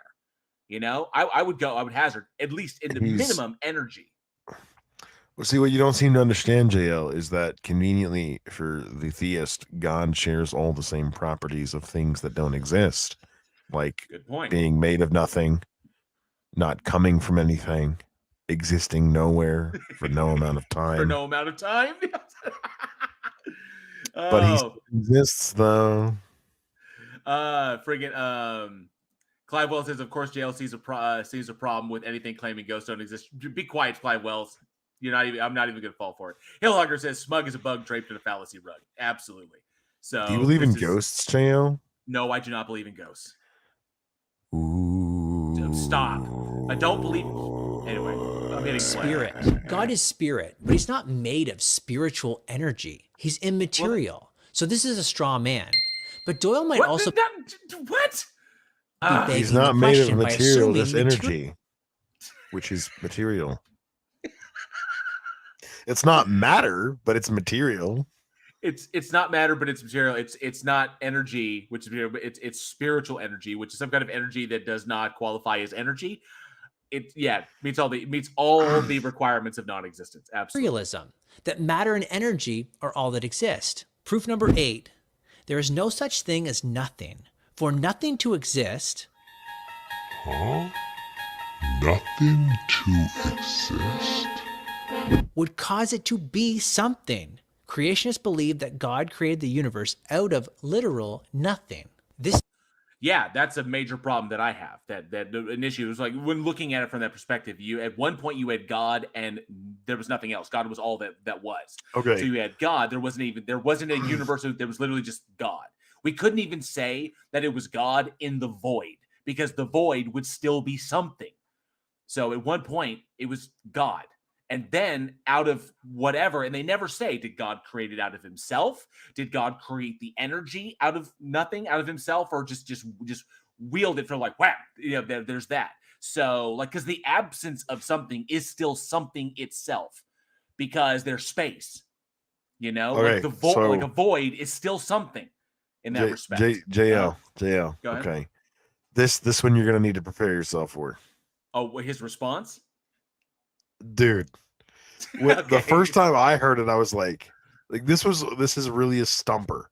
You're gonna have to listen to it probably twice to understand what he's saying because it's Okay, that so completely hang on a second. vacuous. Let me back this up real quick. So there's no such thing as nothing. For nothing to exist would cause it to be something. So if like that would be like space with like nothing, with like no material in or no objects within it. It's still something because it's still space. The void itself is still space. It's still something. So creation believed that God created the universe out of literal nothing. This is an observation.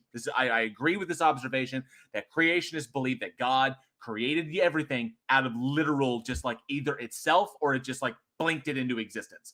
Like, pow, there is everything, you know? And they say like they call it they say Creatio that's ex the big nihilo, yeah. creation ex nihilo, yes. So I got to hear this response. Be something. Creationists believe that God created the universe out of literal nothing. Right. This is an equivocation of the word nothing. By nothing, we mean no thing. That is, God didn't make the universe out of anything. We certainly do not believe that God created the universe out of something that's called nothing. So there's no thing here that disproves God. Wait, what? Hang on a second. To exist? Would cause it to be something. Creationists believe that God created the universe out of literal nothing. Okay. This is an equivocation of the word nothing. By nothing, we equivocating with what? Mean no. Wait, okay, thing. hold on. Pause it. Okay. His argument here is that what he means by nothing is just the absence of anything, as opposed to an actual substrate that is called nothingness. Okay. So he's creating this linguistic dichotomy and then accusing the other person of doing that himself. What the other person was doing, Mr. Doyle, what Doyle rules, he was saying is that creationists believe that God created out of nothing, but in order for God to create out of nothing, that would require that it's a something, because you can't create out of an absence of anything. And so he's redefining nothing in this respect. No, he's not even doing that. He's not even doing that. This is the way the argument is going. You creationists believe that God created out of no thing. He created it, and he didn't use anything to create. He created out of nothing, but that would make it something. And then Barnett, Mr. Baldy, is going, no, we don't believe that God created out of something that's called nothing. We believe that he created out of a nothing. Oh, what the... That's some flurf wordplay right there. Aaron Reese says he's making a straw golem, basically. Oh, wow. Grim Skeptic says the power of laxatives propel you. Yeah, this is some serious bullshit. Wow. Theism, we came from no thing. Atheist, we came from nothing. Clear as Ohio sky. Wow, this dude is bad. This dude is so bad. That is, God didn't make the universe out of anything. We certainly do not believe that God created the universe out of something that's called nothing. So there's no thing here that disproves God. See what I did there? Proof number... I hate those fucking facial expressions, man. Wow. How do people fall for this shit? Oh. Number 9. This isn't a finely tuned world created with us in mind. Excellent point. It's not. The sun gives you cancer. Most of the water is undrinkable and diseases run rampant. Excellent point. Because if it was finely tuned for us, it would have our survival in mind. If anything, if the universe is fine tuned for anything, I would have to agree with Feynman that it's finely tuned for black holes. If there was an intelligent designer, there wouldn't be any mistakes. Agreed. Genetic mistakes wouldn't occur. At minimum, genetic errors wouldn't occur. Point of clarification: if there were an omniscient intelligent designer, right? Okay, yeah. God, with what it entails, right? Because when we say intelligent designer, people generally conflate that to mean smart designer. No, what people who argue for ID are just arguing that there's an agency, some sort of will or mind that is responsible for creating the universe, right? Now, I don't know about you, but I can think of like 20 people off the top of my head that if they were to create a universe, it would be fucked up. Hey, So Shannon maybe God 711, is an good to see idiot, you. but I doubt that Christians want to concede that. I can tell you, I can already tell you that if I was creating a universe, if I was a god, I mean, if I was creating this thing, then there are some things that I would leave out that would not change anything. Like I would create a universe where brain-eating amoebas did not exist, where certain types of cancer were genetically dependent upon age, where children didn't get specific diseases because for whatever scientific reason I could come up with as to justify why these things, that you have to be a certain age, that your body has to have gotten to a certain point as far as age goes for these things to for them to get you in that respect. Children wouldn't be born with bone cancer and shit like that. And so there were some things I would take out that wouldn't really affect anything as far as the long term goes. Brain-eating amoebas, parasites that literally survive by eating the eyes of their hosts, and humans can contract them. I would make the world without them, because the world would not be affected to any massive degree without them. It's funny you say this, JL, because there's another JL out there who I don't know if you've ever heard of, but his name is JL Monsaber or Monsaber. I don't really know how you say his last name. He's a French dude. Okay. And he's famous for a quote that if God gave him his omnipotence for 24 hours, that he would make a whole lot of changes. But if he also gave him his wisdom, he'd leave everything the same. Really? So I'm like, so you would not intervene. Yeah. So you would not intervene in like genocides or rape or any of the other horrible corruptions and atrocities that happen in the world every day. You wouldn't like just delete mosquitoes from existence, given they serve no ecological purpose whatsoever. Like you wouldn't change anything, really. So basically what he's admitting in this quote, even though he's trying to sound profound, is that presently he's aware of a great many things that can be improved, because if all he got was God's quote unquote omnipotence, he would change a whole bunch of stuff, right? Because apparently a whole bunch of stuff is just completely awful and needs to be changed. But if he somehow knew all the things God knew, he would leave all things the same. But the problem with this analogy is that it presumes a contradiction between God's omnipotence and omniscience. Because if God was truly omnipotent, right, his awareness of certain facts wouldn't change his ability to mitigate those consequences, right? Like it's not like God's aware of some unforeseen consequence if he makes the case that the sun doesn't give you cancer, because whatever that causal happenstance is, he could just change it because he's omnipotent. I mean, God's the one that created the sun to give you cancer in the first place. So what is this transcendent fact of the matter that makes the case God needs the sun to be able to give you cancer?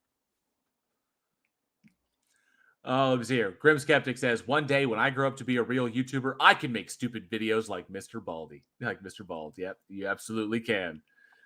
Take it easy, Elizabeth Sylvester. Are you bugging out?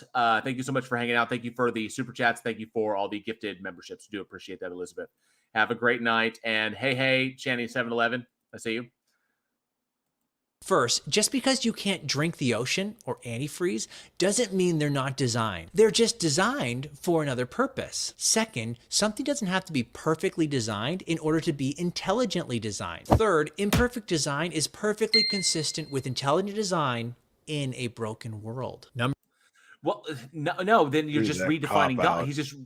He's just copying out by just saying, because he's not acknowledging the attributes that are given to God. If God is omniscient, then that's what it is. So I see that the Facebook post that he's responding to is assuming things about God that the Christians believe about God, and he's just ignoring that in order to make an argument.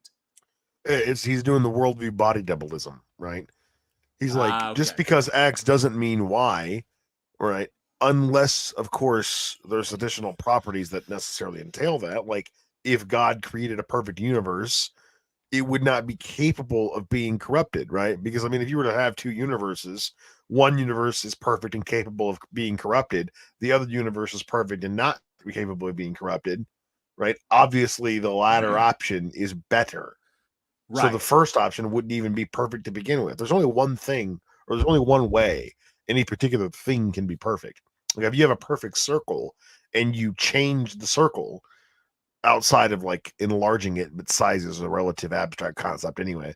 Like if you were like make any changes to the circumference of the circle in relation to its diameter, all you would do is reduce the perfection of the circle. A circle can only be perfect one way, if all points are equidistant from the center.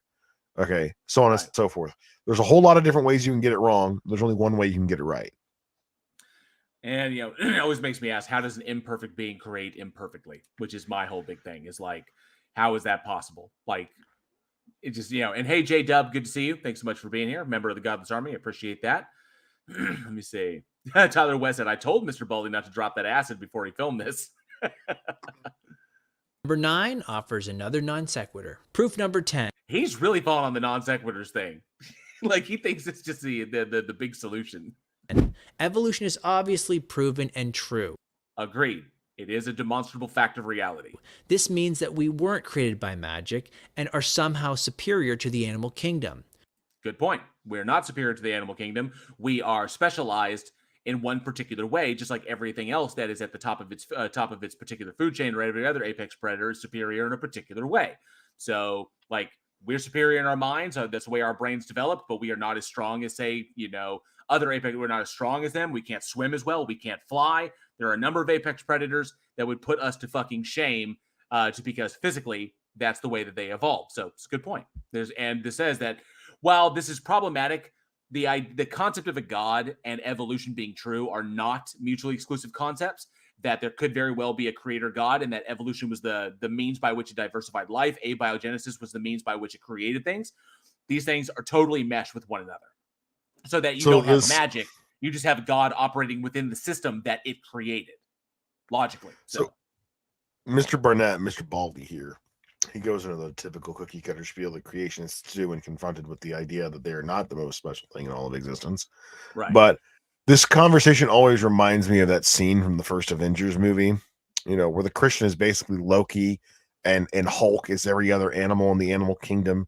And they're basically like, I will not be bullied by the likes of you, you dumb animal. And then you dull-witted beast. Yeah. Well, it's like, have a battle of wits with a gorilla and see how that works out for you. Puny God. you dull animal. Just like, I am a god. You ass whooped. You wind up giving the comic book irk. Spellbinder 101 says, I wouldn't want to wrestle with a gorilla. Absolutely not. And God equals the square root of -1. Good to see you. God equals says, if people had any sense, they would exile the people that invent gods. Hashtag puny God. Thank you very much. But this is, so I get this. So Brian Doyle is essentially working off of solely from their worldview, but the problem is that a creator God is not inconsistent with evolution being true. It very well could be that point, but I'm curious as to where Brian's going to take this one, given how bad he's been. No creator, you mean no Barnett. God. Biological evolution, Barnett, even if true, has nothing to do with... It is true, you dumbass. You literally have a bachelor's in science. It is true. The existence of God. It has to do with God's alleged role in biology. That's all. If Darwin was right, atheists can still be wrong, as shown by a large number of theistic evolutionists. So this is another non sequitur. Okay, now... Despite what you've been told, evolution doesn't disprove God. Stop. Okay, so he went with but the problem is it's creation. That was the subject, was the creator of that they believe in, creating human beings out of like magic and shit. So he did address. So Tim addressed that they're not mutually exclusive concepts, but he didn't address the creation aspect that that human beings were created through magic. That Adam was created through a golem spell, and that Eve was created out of a rib out of Adam. The whole like breath of life thing, the Elohim. And so he didn't address that. Why? Probably because he doesn't know about it. But the funny thing here is that I've never heard like a creationist admit that even if evolution is true, doesn't mean God doesn't exist. They're super like intent on debunking evolution. Now, of course, Mr. Red Pill here doesn't care about that, but the organization Stand to Reason is run by Greg Kokel, who is a very avid young Earth creationist.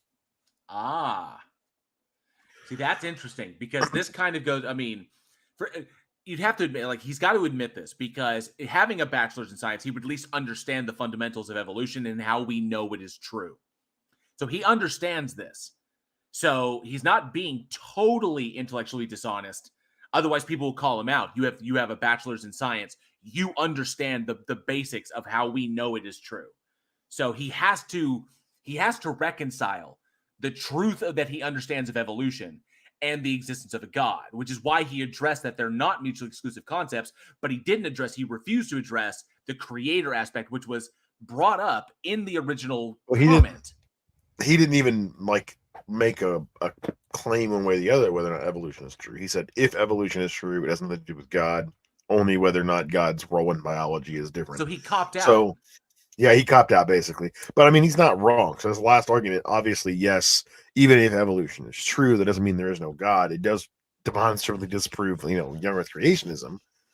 But again, this is the whole bait and switch, the worldview body doubleism thing.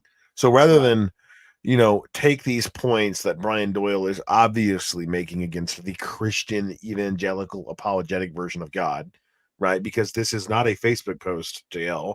This is a YouTube comment on Red Pill Philosophy's channel. Oh, okay. My bad. So I wonder what God Mr. Doyle is talking about. Good point. Excellent point. And are somehow superior to the animal kingdom. No creator, no God. Biological by the Christian standards. If God didn't create us the way he did, then obviously that throws that into question. So I see where he's going with that. Evolution, okay, even if true, has nothing to do with the existence of God. He's correct on this. He actually told the truth about something. But that's not what the question was pertaining to. It was pertaining to creation. It has to do with God's alleged role in biology. That's all. If Darwin was right, atheists can still be wrong, as shown by a large number of theistic evolution. Oh, so he's copping out and he's being intellectually dishonest to do it. What a douchebag. Yes. So this is another non sequitur. Despite what you've been told, evolution doesn't disprove God. Stop the clock. Boom. That is how it's done. That's how disprove the young creationist version of God. That's how it's done, Xerxes.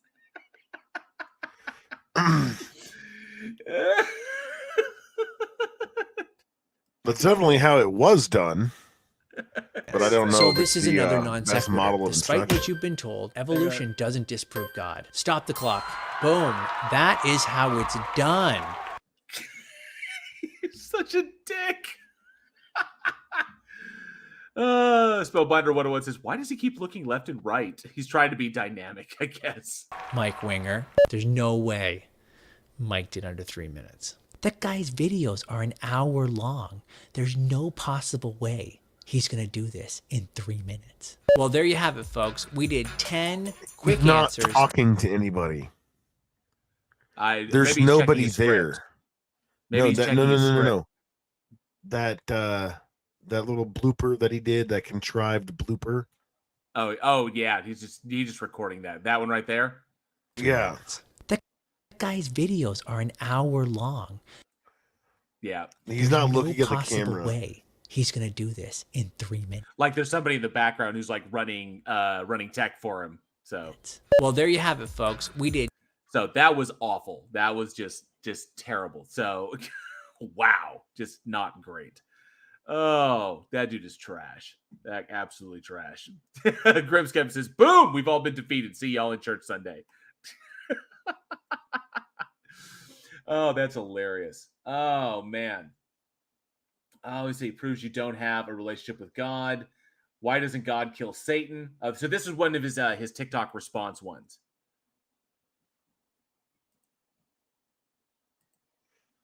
I just have the curiosity how long we're going. Is I think we're at the 2 hour mark right now. If we're going to go longer, I need to go grab something to drink.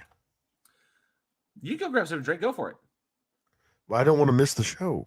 Oh, you're not going to miss the show. I can actually address. I have 2 things I have to address as far as chats and stuff that came in, so I can address that, and I can address some people in the live chat. Go ahead and get yourself a drink. Okay. So we had two things come in. Casey Cooper has become a member of the Godless Army. Thank you so much, Casey Cooper, for the new membership. Appreciate that very, very much. Please enjoy all of the cool emojis that I've made for you. Oh, pardon me. And of course, the channel badge, which is the expanding mind meme. So the longer you're with me, the more your mind expands. See what I did there? Thank you very much, Casey Cooper. Appreciate that. Fangirl98 with another super sticker. And I saw it was a little dog saying, "You're my hero." Thank you very, very much, Fangirl. It's for £2.99. I appreciate that very, very much. Those go a long way to helping support everything that I do here. Amazing. And there's Elizabeth Sylvester in the chat showing all of the cool emojis that I made. All the custom stuff that I made for y'all. So fantastic. Thank you very much, Elizabeth. Jason Hyatt says there was no one in that room, at least no one with a mind. Very good point. And Aaron Reese says it's like a game show. Who wants to be a public spectacle? Moron Boyo, good to see you, bud. Says he is looking at Lana Rhodes, who is waiting to film. Excellent point. Yeah, good point there. Oh, man, that's absolutely wild. Ding. Yes, ding, fries are done. Absolutely. Ding, fries are done. Ding, fries are done. Yeah, I'm probably going to get demonetized. It's all right. I never monetize my live streams. I rely on y'all to help me with that. So Aaron Reese says, let's talk about doing a body horror of Genesis where Adam screws his own severed rib basket case. Oh, that's gross. That's nasty. Daryl M says, let's go back to ghosts don't exist, jail. Ghosts don't exist. They don't. Disembodied spirits don't exist because souls do not exist. That's it. That's all. That's it. Oh, my goodness. Armageddon's Fire for 20 Australian. Thank you so much for a 20 Australian super sticker. Epic fail. Yes, Armageddon's Fire. It was an epic fail. It absolutely was. Thank you so very, very much for that super sticker. You rock. I really do appreciate that. And Mike Molsky says, turtle wax is not meant to be consumed internally. Excellent point. Fangirl98 says, I'm sorry, it's 3 a.m. Good night, everyone. Have a great stream. Have a great night, Fangirl. I hope you enjoy the rest of the stream. Appreciate you popping by. And thank you so much for the super stickers earlier. You rock. Thank you very, very much. Frayed Edge says, souls exist on my shoes. They absolutely do. And spirits exist in my bar. They absolutely do. Daryl M says, jail changed his tune on ghosts. My position has never changed. Daryl, y'all are killing me. Straight kill. I'm never going to be rid of it. The whole ghost thing is haunting me. Come on, that was funny. That was funny. Oh, let me see here. Aaron Reese says, Fred Edge, that has never stopped me before. I've never given my fault. Shanny 711 says, Bridge the Divides content is awesome. I love the atmosphere of this room. My live chats rock. Every single one of these amazing individuals hanging out with me, making this whole thing possible. They all rule. I love their input. And the best part about it is they help to keep me honest. They call me out when, if I'm wrong on something or they point something out that I didn't know. I learn as much from my live chat, from my live chats and from the people who comment on my videos. I learn as much from them as I do when I'm researching a video and putting stuff out, because I want to be, my goal is to be as intellectually honest as possible. Do I possess all the information? Absolutely not. So it's all a community. We're all in the boat together. That's the reality of it. We have to be able to learn from one another. So if I put something out there, you can be damn sure that all of the research links that I utilize are going to be listed in a video. You can go to all of the research that I've done. You can look through it yourself as well, because it's about sharing the information. So, for example, anything that I put as a resource link in the latest Mad Powell video, you can go and look at that stuff too if you want to, and you can fact check everything I state, put everything out there, and you can call me on it. If I get something totally wrong, I expect to be called out on it, because how the hell am I going to learn, or how the hell am I going to get better if I don't? So that's what's amazing about everybody who comes in here, and why I appreciate them so very, very much, and probably why I'm in this habit of trying to say hi to everybody, acknowledge everybody who's popped by, like Robert Biter. Good to see you. Says, I believe in spirits. In fact, I have a close companionship with them, especially Irish ones. Fucking A. Yeah, McAllen. Yeah, absolutely. Hildia says, I think we just haven't discovered a scientific explanation for what people assume are ghosts. In part, we did get sleep paralysis. Excellent point. That's kind of the point that I was trying to make when this whole thing came up, but I totally screwed it up. I did not articulate it well. That was my big problem. I didn't articulate it very well.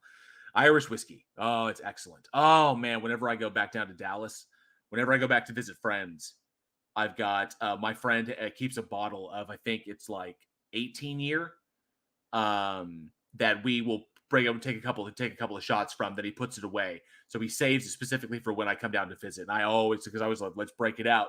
I think it's like an 18 year, a bottle of 18 year Jameson's. And so we sit there and be like, just have one, just, and it's just amazing. I love going back there. Javier Hara says, hey guys, this argument sound? P1, God is God. P2, Jesus is God. P3, God drowned babies in the flood. Conclusion, Jesus drowned babies in the flood. That follows. It does. That follows. God is God. P2, Jesus is God. So therefore, Jesus is God. P3, God drowned babies in the flood. Conclusion, Jesus drowned babies in the flood. Absolutely. That is a valid argument. That follows. We can't say it's sound because we can't demonstrate any of it to be true, like God exists. It assumes that God exists for these things to be true. But if God did exist, then yes, that is a valid argument, a valid conclusion from the premises. Aaron Reese says, Irish whiskey, Tennessee whiskey, radiator whiskey. It's all good around here. Get that bathtub moonshine. Absolutely. Yes, Robert Biter. Jameson's. Absolutely.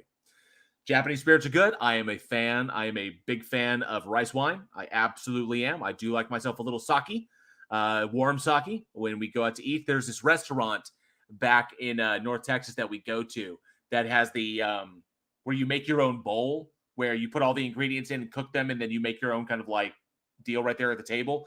And you have to get, because it gets really, really hot. So you basically put all your stuff in. And I can't remember what the name of the place is, but they have fantastic sake.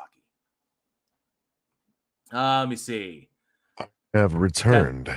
Hey, Tesla Bitten Radio says, Jesus only being half God and half human, he would be technically a demigod. He would be a demigod, like Hercules. Or who's another one? Hercules or Dionysus, Or Perseus. Yep, Dionysus, right? Theseus. But Daniel Cooper Percy Jackson. Percy Jackson. Daniel Cooper says, but Ding Dong says, how do you know that God didn't seal the wombs before the flood so that no babies were alive at the time of the flood? Oh, Grim Skeptic says, let's load that next round. Well, here's another question. How do you know there were even women? Because God said wickedness was on the hearts of all men. Oh, good point. And yes, Aaron Reese is right. Warm sake will seduce you and knock you flat like a kleptomaniac hooker. It absolutely will. Warm sake will put you on your ass if you don't take it in moderation. Actually, this one I kind of want to hear this. Why this atheist doesn't believe, because this is addressing. I want to see if the atheist argument is good, or it's predicated on nonsense, which is entirely possible, and what his response is to that. So I'm very curious about that. This one's kind of meh. Kind of meh? Let me see. Well, so the atheist argument is meh, but his response is just, dripping with condescension. Okay. Why don't you believe in God? This is the question I'm asking. If believing in a God gives you comfort, so be it. For me, there is not a shred of verifiable proof of the existence of your God or any of the thousands of gods that are claimed to exist. Okay, I can be down with that. Belief is unwarranted. If it gives them some sort of psychological or emotional utility, great. That's good for them. But mustache. for him, yeah, and I would say, very impressive beard and mustache. But as far as he goes, he sees that belief is unwarranted because the evidence is not there. I totally get it. Very simple. Religion is a holdover from the infancy of humanity that was used to control large groups of people and leveraged to create power. Until the millstone of religion is removed from around the neck of humanity, we will never progress as a species. Because even today, religion and the belief in God, or any God, is used to create division, hatred, and death. I like this guy. It's like he's stealing the words out of my own mouth. Societal division is what these things create because they are inherently exclusive. Telling you why you can't be a part of the group. This is what you have to agree to or what you have to accept in order to be a part of the group. Just their existence alone creates natural divisions within society. I like this guy. And those divisions result in a limitation of access to other people, exclusionary tactics, and of course, to at its most extreme, death, destruction, and misery. So I like this guy. I totally agree. What do you think is the dumbest possible response that Barnett could give this guy? I don't even know. If you had to, like, off the top of your head, what do you think is the dumbest possible response to this argument? I can't come up with something. It's so stupid. Okay, hang on a sec. I gotta hear what he says. I can't come up with something off the top of my head. And so what the dumbest thing I could say is that just because there's no proof doesn't mean that God doesn't exist. It's just like, it's like he's predicating, or that God is like, oh no, something even dumber than that. That God has deliberately hardened your heart, and that's why you can't see it, because you're not willing to believe. So he's going to put the onus back on the atheist for why he doesn't believe. So something to that effect. We'll find out. Have a nice day. He seals it with the "have a nice day." I love it.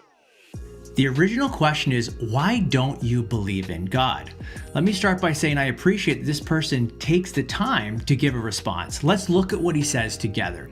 First, we're told that there isn't a shred of verifiable proof for God. Agreed. Now, this response should be a giant red flag. Why? Do you have the evidence? It'd be a lot cooler if you did. I get that some people aren't persuaded by the evidence for God, but to say there's no evidence, like zero, zilch, nada, is a massive overstatement. For centuries, brilliant men and women have offered arguments for God. Arguments are not evidence. Okay. For example, God has been argued as the best explanation of the origin of the universe and life, of objective morality and beauty, of miracle claims and personal experience, just to name a few. Okay. Running through that. Hang on a sec. Running through that, because he fucked up a lot there. A massive overstatement. For centuries, brilliant men and women have offered arguments for God. Okay, like I said, arguments are not evidence. For example, God has been argued as the best explanation of the origin of the universe and life. No, it's not. It's not, because it doesn't fit with the evidence that we currently have that indicates what the origin of the universe and the origin of life on this planet are. So that also assumes that we're the only life, because life can come about in other ways. So that's a completely intellectually dishonest answer. Really quickly, even if he had like super good arguments for the existence of God, what the person in the video with the majestic mustache and beard said was not, there is no proof for God. He said, there is no verifiable evidence for God. Right. Yeah. You cannot verify the veracity of an intellectual argument externally. Either it's internally consistent or it's not. If the premises of a particular argument happen to be true and they lead to a conclusion, then the conclusion is true. But I would be hard-pressed to find any theistic argument which bears out both of those criterion. Even if the premises lead to the conclusion, normally those sorts of arguments, when stylized for the existence of God, the premises are not even like, you can't even evaluate them. Like, for one, like everything which begins to exist as a cause. How would we even begin to go about determining that's true? Right. Or another good premise is, it's possible that a God exists. Well, how do we know that's true? Of objective morality and objective morality doesn't exist. Beauty. Beauty is arbitrary as well. There is no objective beauty. Miracle claims and personal experience. We can debunk miracle claims based upon the evidence that we have. There are actually teams of people that go out there specifically to investigate claims of miracles. The Vatican, I think, employs teams of people to investigate miracles, to determine that they're miracles. At this point, I'm convinced that Christians don't know what they mean when they use the word objective. I think they mean unchanging or absolute or always true, but objective doesn't mean any of those things. For instance, it's objectively true that it's nighttime right now where I live, but that's going to change in about 10 hours. Right. Let's see. Just to name a few, these aren't nothing. Second, he mentioned they are. If we can debunk them, they are. Like, if you say that a thing is a miracle, and I go in and I examine the miracle, and I break it down, and I explain exactly how this occurred, I give you prior examples if it's occurring, this is something that naturally occurs in nature and it's been misidentified, I have debunked that miracle. So, that some people believe because belief in God brings them comfort. Okay, that's true. So what? Does this mean that God doesn't exist? No, it just means that belief in it is unwarranted, it's unjustified. They justify it to themselves, but it doesn't have a logical justification for it. It's an emotional justification, but there is a logical justification, which the guy with the majestic beard acknowledged. So I don't know what Tim here is trying to do. Of course not. Notice this focuses on the psychology of the believer rather than the veracity of the belief. Maybe belief in God brings comfort because there's a comforting God who exists. No, that is not how that works. I mean, you could technically say, sure, there's a thing that exists, but you have to demonstrate that it is. And he's not addressing the claim of the explanation. The reason was because there's no verifiable evidence to justify or warrant belief. And so it is kind of a, evident, or the absence of evidence is not evidence of absence. Sure, you can run with that, but you can't claim that it exists and is true in your worldview. So is this another body double thing? Yep. Okay. Nobody ever suspects the just going to whine about what he said as opposed to actually refute any of it. Right. This reminds me of a quote. If you seek truth, you may sometimes find comfort, but if you seek comfort, you will never find the truth. Third, he mentions that religion has been used to control people. Well, that can be true at times. At times. But how does this show that religion isn't true or that God doesn't exist? Well, it doesn't. Again, notice how this... True, but that wasn't the totality of his argument. That was another point that he brought onto it. So it's about the preponderance of evidence, the preponderance of this. It's all of it together, not attacking each individual thing, like one at a time. Like, it was like, if you put them all together, we get an entire idea of it. So this is just intellectual dishonesty, just pat. Focuses on the motivation of the believer rather than the truth of the belief. By the way, when someone disqualifies a belief based on its origin or genesis, they have committed a genetic fallacy.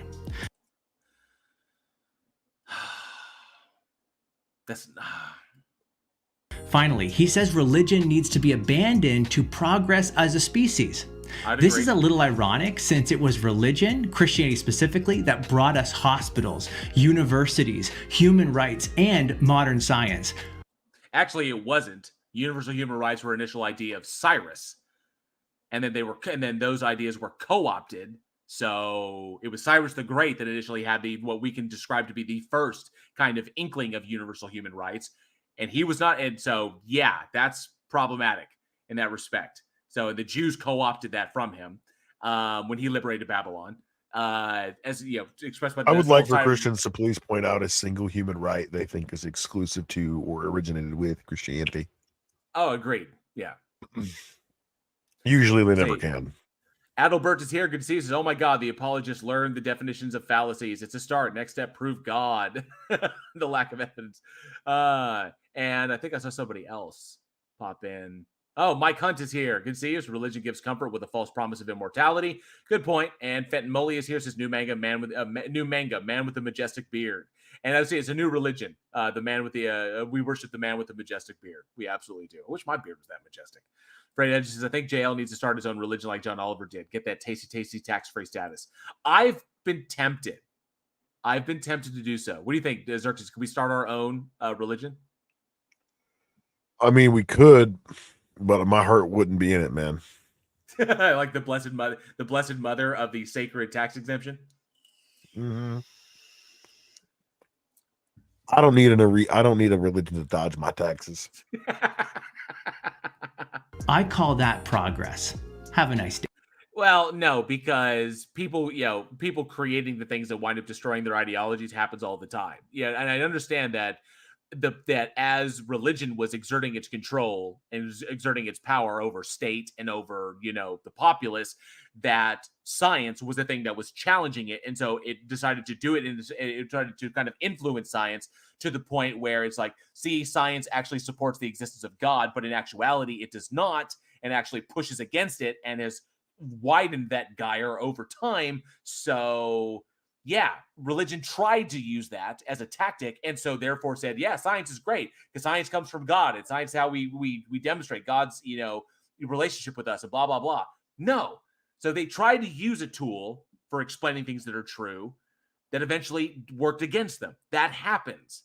So just because Christian, a religion did this whole, was responsible for this, I could argue that religion was responsible for keeping us together in tightly knit groups that improved our odds for survival, and religion actually worked as in our primitive years as a survival mechanism because it kept us, together, all believing the same thing and aligned us towards specific goals. So therefore, greater numbers equaled better odds of survival.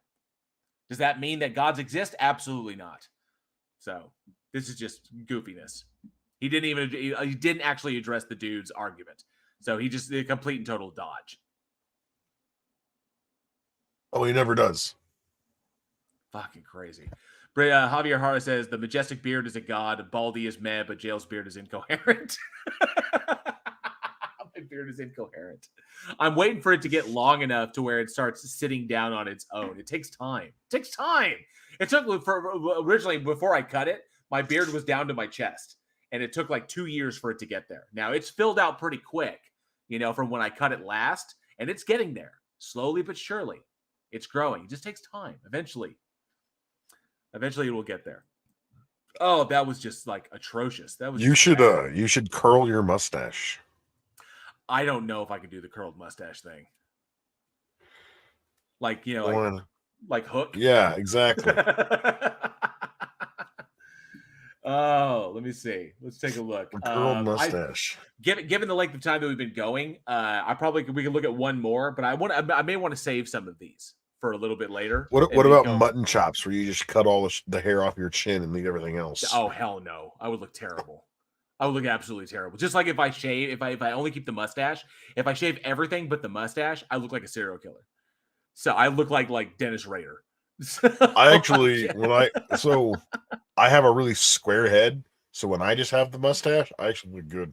I kind of look like, I can't remember the name of the character in the movie, but he had that really thick, like Spartan style mustache, but his head was super fucking square, so it didn't look bad. I don't have that. It only works when you wear aviators and a cowboy hat. Facty says, I'm just waiting for the spider to make a home. Robert Duvall, that's who it was. I am terrified of the spider making a home in my beard again. I really am. So hopefully it doesn't happen. I consider that to be a rare occurrence and not one that spiders are waiting for my beard to get to a certain length so that they can nest in them. So they can nest in it. So I'm just saying that. Shanny 711 says, is that King Solomon, King Xerxes photo? And I think, no, it's King Xerxes. No, it's King Xerxes. That's Xerxes. A graphic. That's an AI generated image by a graphic designer for me. Very cool. Mycon says, that what's the image matter, you kid? cannot find on the internet. Mycon says, what's the matter, kid? Don't you like clowns? Why? Don't we make you laugh? Aren't we fucking funny? Let's take a look. Let me see here. So we took care of that one. Let me actually bounce that one. And we said 10 fallacies. We looked at that one. Let me see here. TikToker claims Christianity is abusive. I never watched that one. Let's take a look.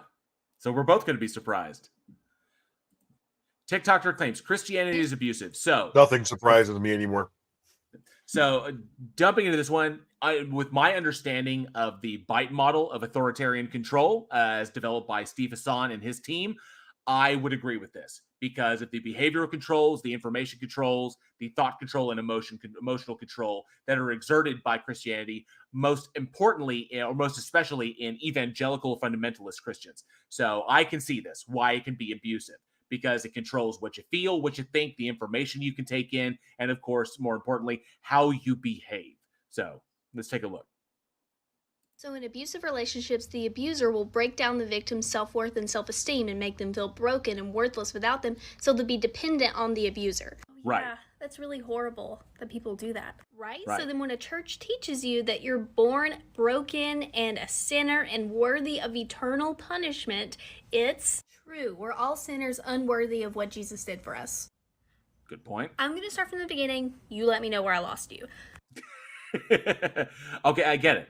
It's I've always had a problem with that many churches teach that human beings are fundamentally broken, that we were born in sin, and that the only way that we can be saved is by the acceptance of this entity the love of this entity, or to ask forgiveness from this entity, and devote our lives to it, devote our love and our devotion to it, to justify, an eternal life afterwards, and to be saved from our sin. Otherwise, we're going to go to hell. So essentially, in that kind of like evilness that you talk about, which we're all born going to hell, and we have to seek that forgiveness and ask for that forgiveness and believe it in our hearts in order to get the eternal life and not be punished forever. And then we're all born into this. Nobody has a choice, regardless of where you live. No geographic bias.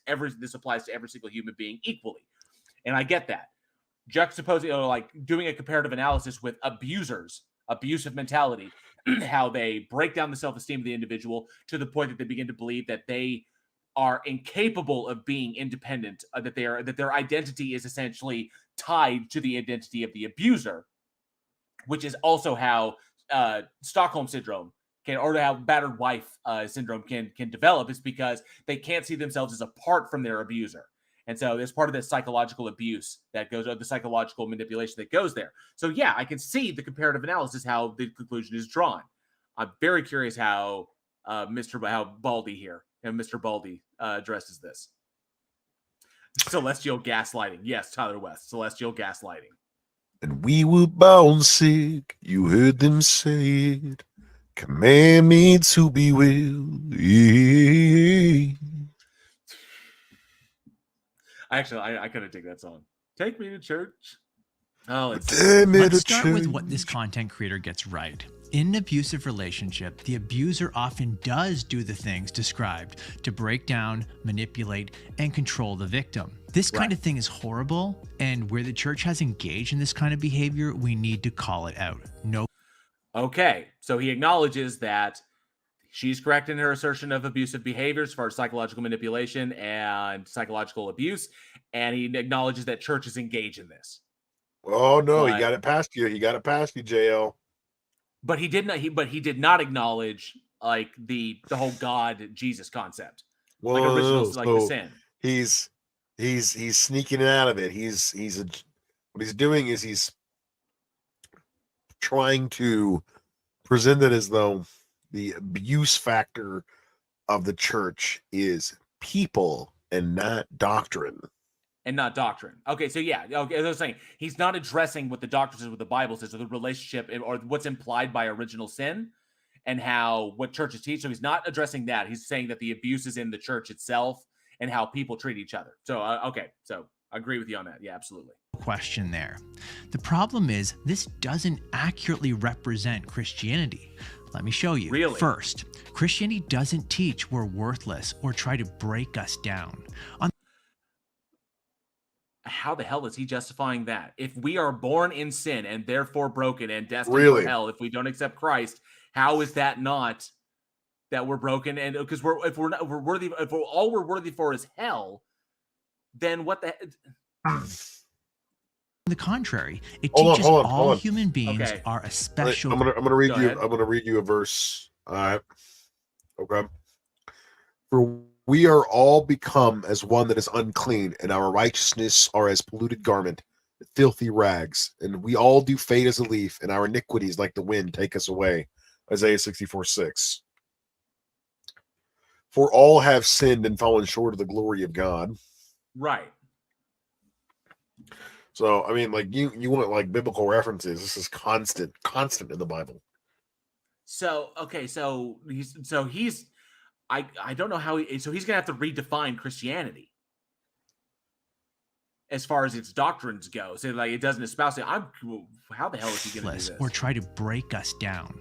On the contrary, it teaches all human beings are a special creation. We are made in the image of God, which means we're intrinsically valuable and worthy of dignity. But still only going to hell unless we do a particular thing. He still hasn't addressed the point. Moreover, this value isn't something you can lose like your car keys. You are valuable no matter what your age, race, religion, abilities, gender, or sexuality. You didn't earn your value and it can't be taken away. Now, I know what you're thinking. So we back that up. Did this guy really just suggest that people don't have different value to God based on sexuality or gender? Religion, abilities, gender, or sexuality. Well, yeah, we're all And equal in God's religion, eyes. what? Isn't the whole point of Christianity that if you worship other religions or believe in other religions, that you suffer for all eternity? That you go to hell. Yeah. Like I, the problem Lord with your hell- God, am a jealous God. The problem with it, so this is weird. So he's like, this is like totally, this is some sort of like weird, positive Jesus plus bullshit that he's espousing. This is not biblical adhering Christianity at this point. You didn't earn your value and it can't be taken away. Now, I know what you're thinking, but Tim, doesn't Christianity also teach that we're all sinners deserving of punishment? Xerxes just pointed it out, chapter and verse. So this leads to the second point. New chapters and Acknowledging that verses. someone is a sinner, they've broken God's law, and warning them of the consequence is not the same thing as an abuser breaking down a victim's self-worth to make them feel bad so you can control them. Let me The Bible says that you are literally incapable of making yourself better. That the only way to be absolved of your sinful, dirty nature is to surrender and submit yourself to the will of God. You must be blindly obedient to God. So he's And cherry keep in picking. mind, God can forgive any transgression, any sin, except for disbelief. Wow. Okay. ask you something. Is a doctor an abuser because she tells her patient they have a disease and without a cure, they will certainly die? Of course not. The doctor isn't trying to hurt them. The doctor's trying to heal them. It's not abusive to give an accurate yet deadly diagnosis someone doesn't like. That's She true. is but if she gave them the disease. If she gave him the disease, then yes. What the fuck? Like, let's make this a little bit more accurate. She gives me the disease, unbeknownst to me. She possesses the one and only cure, and she's not just going to freely give it to me, right? No, I only get the cure to the disease if I submit myself to her in perpetuity for the rest of my life. This is no different. Okay, in a legal sense, what God is doing, we would okay, you're a former officer.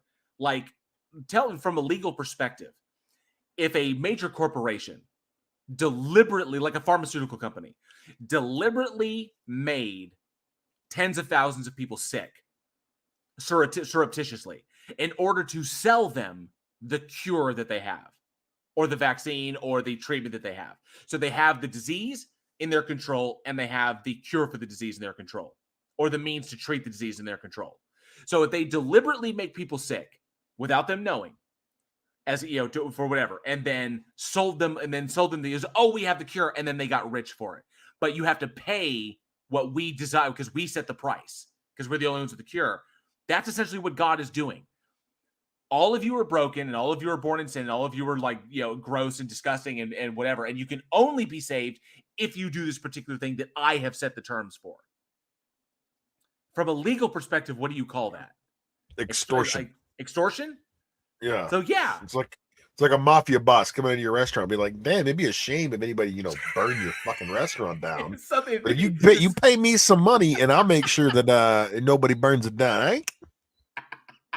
That's basically what God is. He's a fucking mafia boss. I mean, on the corporate level that you described, of that epic proportions, it goes from being extortion to genocide. It's but literally, but even then, at least the mafia boss saying it'd be a shame if something happened to it. This is like the mafia boss coming in. It's like, wow, nice place you got here. I'm gonna burn it the fuck down, unless of course you pay me not to. Unless of course you convince me not to. And then okay, unless you go to these lists of adhere to these lists of demands I have, so that I won't burn your place down. It's just the concept of, you are performing a service or act or following the direction of a person who is threatening you with harm if you don't do it. You're acting under duress. Javier Hara says it's a good soul that you have there. It'd be very, very sad that something bad will happen to it. Don Vito Yahweh Corleone. Don Yahweh. I like that. Don Yahweh. Zachariah Hooper. Good to see you, Zachariah Hooper. Thanks for popping in. Says, question. Why are they even called apologists? I've always been curious about that. I will let you feel that, Xerxes. Apologetics is a field of rhetoric wherein you argue in defense of a controversial or, otherwise unattractive viewpoint. So just like there are Christian apologists, which is the ones that we're all familiar with, there are also Islamic apologists, chiropractic apologists, homeopathy apologists, people who argue for things that are not widely accepted or cause controversy. Let's see. Raven Darkstar says, you must beg Gandalf for forgiveness. Say 7 Hail Frodos and 10 Hail Aragons. Aragorns. I got that. Aaron Reese says, it broke me loose. I left the Christian church a month or two. I totally get that. It's a nice soul. It'd be a shame if something bad happened to it. The soul that I gave you and the condemnation that I assured you if you didn't, appeal to, or if you didn't do what I wanted you to do. It's like knocking on the door. Let me in. Why? So I can save you. From what? From what I'm going to do to you if you don't let me in.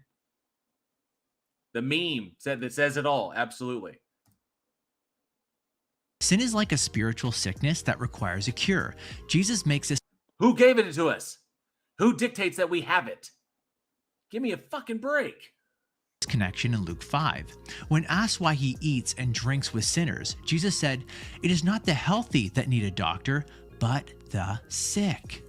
I have not come to call the righteous, but sinners to repentance." Now, is Jesus being abusive by calling people to repent of their sins? Whoa.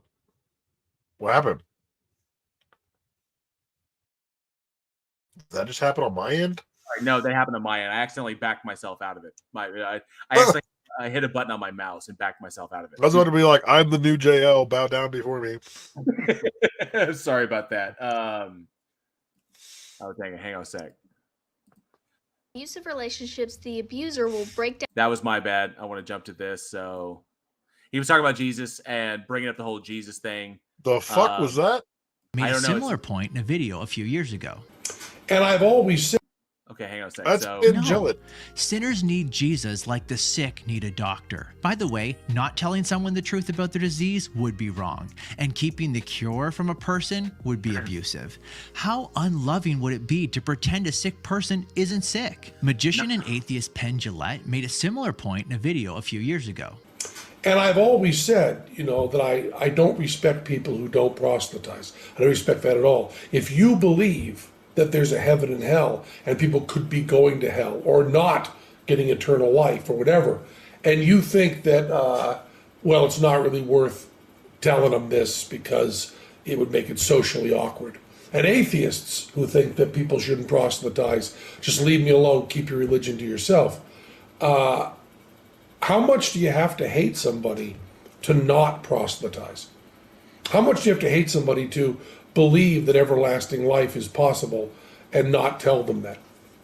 I mean, if I believed beyond a shadow of a doubt that a truck was coming at you and you didn't believe it, that truck was bearing down on you, there's a certain point where I tackle you. And this is more important than that. So this content creator fails to accurately represent Christianity.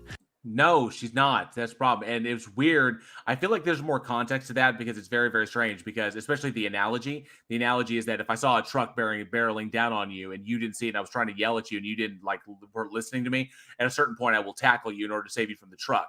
I get that, but there's evidence for the truck. The truck exists. You know it exists. The other person does not. And so that makes sense.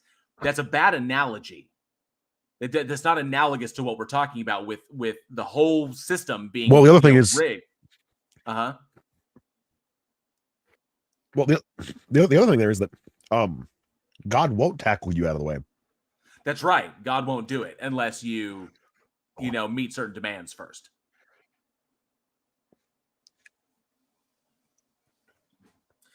Aaron Reese brings up, Penn Jillette also said that requiring a God to make you act like a good person makes you inherently immoral. I agree. If you need something external to you to tell you how to be good and why to be good, then you can't determine those things for yourself independent of that thing, then yeah, you're not a good person.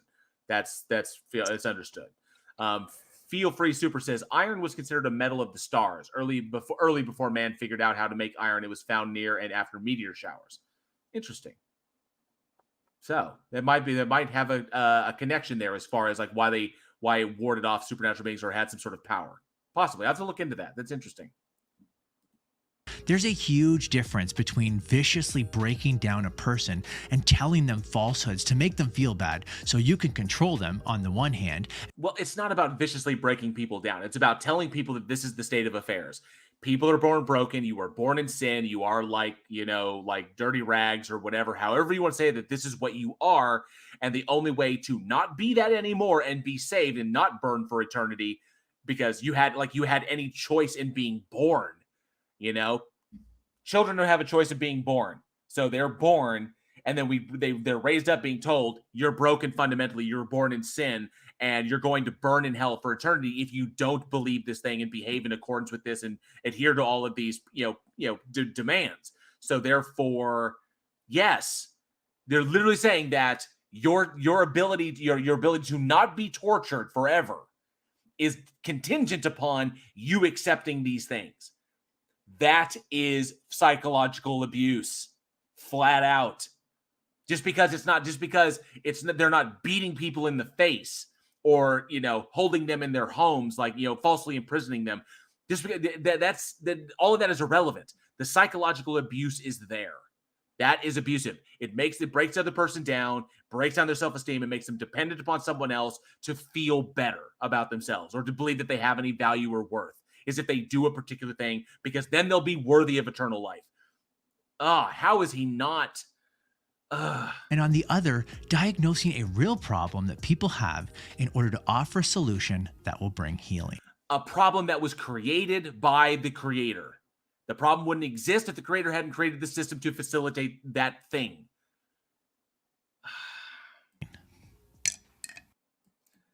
He is, this smug piece of shit. Fuck, this dude is bad. That's Myopic rough. doesn't even begin to explain it. I mean, I would say he can't see past his own nose, but his nose is pretty large, so that's not unexpected. This dude is trash. Yeah, this dude is Shanny's 11. What a dipshit. Yeah, he can't even address the argument that's being presented. He's got to deflect, to dodge, to straw man, to try and reshape the person's argument so that he's attacking what the other person did not even. It was like, oh, well, this is what they're posing, but they're getting it wrong. So this is what the context really is. It's absolutely, he's a smug piece of shit, and he's crazy cringe. This guy, I'm starting to think, is up there with that one Christian dude that I talked about.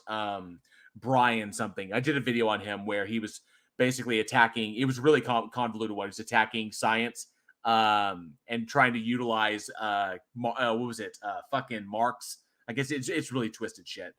But yeah, that was just. Did he just slam dunk his pen? He did because he's a smug asshole. Aaron Reese says, "I'm telling you, an infinite recall. Bring your soul in for repair every Sunday, or it'll wreck you." Absolutely, that's just fucking goofy as shit.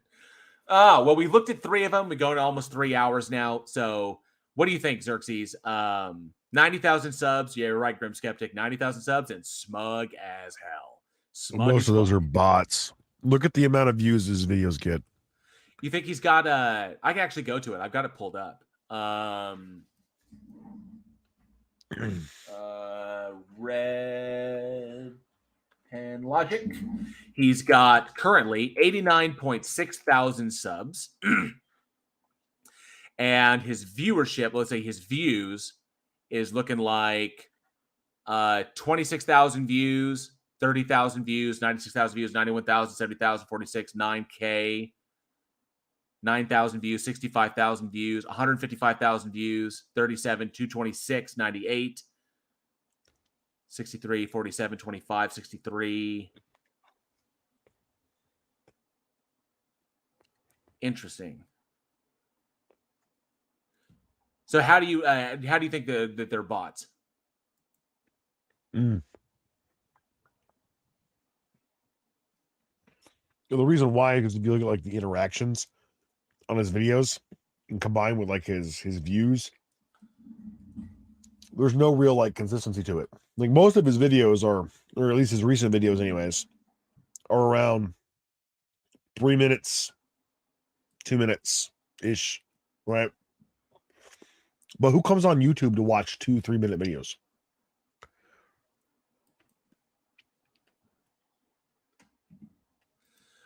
So the shorts thing is pretty popular. I know Yeah, pretty much the shorts are focuses on short that. though. Yeah. None of these are shorts. These are like just longer than shorts, but not shorts. That's true. They're longer than a minute. Absolutely. So you have to navigate them like normal videos. Like the whole point of a short is you watch it, scroll up, watch it, scroll up, watch it, scroll up. Okay. And so a lot of his videos are like TikTok-esque. So I don't know. Also, he just seems to have popped out of nowhere. Yeah, he hasn't been around that long. His channel was joined April 24th, 2020. So he's coming up on 3 years. 89.6. Wow, and he has 89K, and I'm stuck at 1.49. Hey, I've been doing it since 20. I've been doing this. I started that's what I'm kind of curious. If I go to my channel, I actually joined in 2010, but I didn't do anything with my channel. April 4th, 2010 is when I created my channel, and I didn't start doing anything with it until I did my JM Truth one, which was 2 years ago. So I'm 2 years in, and I'm at less than 5K. You're more than me, though. Do what? It's more than me, though. Oh, you'll get there, man. It's okay. I love you, buddy. Feel Free Super says a lot of atheists view and refute him. Oh, thank you very much. I appreciate that. Thank you. Well, Aaron Reese says smug equals the scent of your own ass. Yeah, he's a little silly. I did response to his Lord and Savior Greg Cockle, aka Greg Cockle. Greg Cockle. I call him Greg Cockle. Greg Cockle. Yeah. You will be like a Red Pen. Greg did a pretty bad apologetic for biblical slavery. Our tactics manipulative and impersonal. Yeah, so it's weird. Are Christians manipulative and impersonal when they share their faith? My boss over at STR Videos, Greg Kukul, answers. Listen now. Yeah, because they do like a podcast over there. It's ridiculous. So his name is Kokol. It's pronounced Kokol. Yeah, but he wrote a book called Tactics with like chess pieces on the cover of it for Christian apologetics. Well, it's I know really they'll slimy. probably aggravate the shit out of you because you are a king chess player. So yeah. All right. I am. People want the link to King Xerxes' channel. Paste that. There is the link to King Xerxes' channel. Or you could just at King Xerxes YT because they have the new tags in there. So yeah. So there you go. And thank you very much, Charlie Welch. You guys are great together. Thank you, Charlie. I appreciate that very, very much. Definitely. Well, we've been going for almost 3 hours now. It's 2 hours, 45 minutes in, and this has been a lot of fun. I have more Red Pen Logic videos to take a look at, and I want to do it some more, but I think I'm going to save some. So I think 3 hours. I think near 3 hours can be pretty good. So I think this is a good place to call it. We're going to come back and look at some more of this in the future. I want to save some because this guy is, and I'm probably going to do a created content video on him as well because this dude is trash, is beyond trash. This is some cringe bullshit, clubhouse nonsense that he's got going on. But before we get out of here, Xerxes, what do you got going on your channel? What's happening with you? I mean, I've told my subscribers this, but my videos have began to wane because I'm finding less and less people who are willing to engage me. My main shtick on my YouTube channel is like live debates. I have live conversations with people on, Discord, which is not something that a lot of other YouTubers do. Mm-hmm. And the bulk of my content is made up of live, in time conversations. And suddenly, for whatever reason you guys might be able to extrapolate, none of the theists on Discord want to fight with me anymore. So I've had to try and go elsewhere for content. I've done a couple video responses. I'm starting to get more into that. And I'm doing a lot of live streams now. I'm doing like 2 a week at least. I've noticed that. You've been up on the live streams. So yeah, I have to space them out because I don't have like my phone is what I use for my internet. It's a hotspot, but I only have 50 gigabytes a month. So I got to space them out. Make sure I don't do too many. Freight Edge says you burnt too many. He did. You did. And if you haven't got the opportunity, his burn of Darth Dawkins was legendary. Was fantastic. If you want to hear some of the Tom Rabbit, I've noticed that the Tom Rabbit content as far as Darth Dawkins goes has become rather slim, and he's moved on to John Lee, which is just demonstrably worse because John Lee is just garbage. But the Darth Dawkins content has gotten kind of slim, which is a good thing.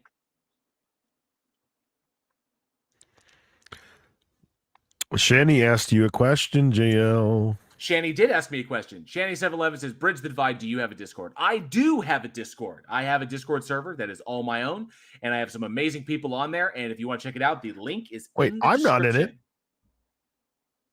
I've sent you invites, man. It's the Week in Horror server. Oh, I thought it was an atheism server. Am I No, in that one? I don't think both. I am. I have a channel in there for Bridge the Divide. Oh, well, I don't think I'm in that server. You should invite me. I can't believe you're not in my server. But it was a horror show server. Did Twitch literally ask me if I'm going to learn to read on Discord? That's hilarious. Are you going to learn to read? I'll read comments if I feel the comments. If I see the comment, it's interesting, and I'm going to read it. Or if somebody has something to contribute. What the hell is he messaging me on Discord for? What the shit? Hang on a sec. There. Invite so people. Shani, King Xerxes Shani says that she's going to engage with me, but she's on my side. But that wouldn't be very interesting for the audience, no, would it, Shani? Is that a thing poster in the background, Bridge the Divide? I love the show. Yeah, that is. I'm a big horror fan. I also have a horror podcast, a horror film podcast called Week in Horror. And as you can see, my office is very much horror themed. I have a lot of stuff here. I'm a big Carpenter fan. The Thing, Christine, Big Trouble in Little China's over there. And then, of course, Christine is great. Yep. Christine's such a good movie. And Prince of Darkness. I'm a big Carpenter fan. It's a damn shame I'm going to miss him because he is a Texas Frightmare weekend this year, and I'm unable to go, which really pisses me off. But I wasn't going to go because his line for autographs filled up so fast. Thank you, Feel Free Super, for $9.99 American for the super sticker. Thank you very, very much for the Yippee Jumpa Jack guy. Thank you very much. I appreciate that. So definitely, if you get the opportunity, pop over to King Xerxes' channel, and he does his live streams there and engages with whoever he can find. And obviously, if we're able to set up a deal like a stage again where we can engage with people who call in or people who come in from all over the place to answer questions and have these conversations, me and Xerxes and maybe one or two other people, you will know the minute we're able to do that. I'll make an announcement. Xerxes will make an announcement. We'll get that going. So definitely pop over there and give him a subscribe. He's building his channel up and needs all the support he can. We do appreciate that. Here at Bridge the Divide, I have new content coming up. I have more videos coming up. Stuff that is not as dark as the Matt Powell Nazi video. So no idea. I'm just going to take a minute for me to go that dark again. So I have all kinds of cool stuff coming up. And of course, the Week in Horror podcast every Wednesday at 7 p.m. Central. Got a new episode coming up next week. And I hope you all enjoy that one. Not to mention, the new Darth Dawkins squeak toy is currently available. Link for that is also in the description, www.darthdawkins.com. I have that. I own that. I own that address. So this is the official Darth Dawkins squeak toy. I can't squeak it. It's very, very loud, and my dogs will freak out. So, but they love it, and this thing is a lot of fun. And it's piss yellow because his arguments are piss poor. And so if you ever hear him argue, you can argue back and hear his arguments by squeaking it. So there it is. The official Darth Dawkins squeak toy, available at darthdawkins.com. Domestic shipping is free. So let's just say the easy part is, setting up the stream. The hard part is getting theists with a pair of balls to call in. Right. Good point. I mean, we might be able to get some. We'll see. Fingers crossed. I hope we can. I really, really do. All right. So this has been an awesome stream. Thank you, Xerxes, for hanging out and commenting on these videos from Red Pen Logic. I'm looking forward to going after it again. I'll probably take a look at him and what's his him and freaking Stand to Reason. I'm going to take a look at them as well and try to pull them apart. But this has been a lot of fun. This has been great. A huge, giant thank you to all of these super chats. and all of the super stickers that came through. Your super chat, super stickers help me to make this channel a possibility, so we can keep having these live streams, these conversations, me making this content. It's absolutely awesome. Thank you all very, very much for that. Thank you to every single individual in the live chat for hanging out tonight. This has been awesome. This has been fun. A good, fun 3 hours, good conversations, laughing at stupidity, and finding out why, predominantly finding out why these arguments don't work, pointing out the flaws in them, and how we can reason better so that we don't fall for deceptive nonsense like this. It's the important part, so that we can tell people, it's like, look, what you're being told is wrong, and here's why it's wrong. Which is wild having to do this with a teacher, a guy who claims to be a teacher. Don't get Bugs Bunnied. Don't run into the wall. That tunnel is not there. As for my ado, I'll just say that unlike JL, I do not have a life, and so I have nothing but time to sit here and do this crap all day long. So you don't need to send me money for it to keep going. I'll probably do it anyway, but I'm not going to turn your money down if you decide that I'm worthless. What is it they say? Smash that like button, subscribe, and hit the bell. Hit that bell. Hit that bell for notifications. Absolutely. And then they usually have like a horn, like doo-doo-doo-doo-doo-doo. Actually, you mean like it's the horn, yeah. We use that over at Week in Horror when we do trivia time. It's like, it's trivia time. Oh, speaking of trivia, I did a drunken Bible trivia video on my YouTube channel. You should watch that, JL, if you haven't already. I'll have to sit down and take a look at that once I get out. So the first like, I don't know, 5-10 minutes of the video, I get every question right without fail, and then they change the rules to try and like help the other people in the room. There's like 9 people in there, and they were all Christians, and I was the only atheist. And we were doing Bible trivia, and they had to change the rules. They had to put me on a delay to get the questions right. And I'm drunk, dude. I'm completely sloshed. And by the end of the video, we'd gone through like 4 different categories because they could not beat me at Bible trivia. They started doing the whole finish this sentence thing, and I was way too drunk to process that.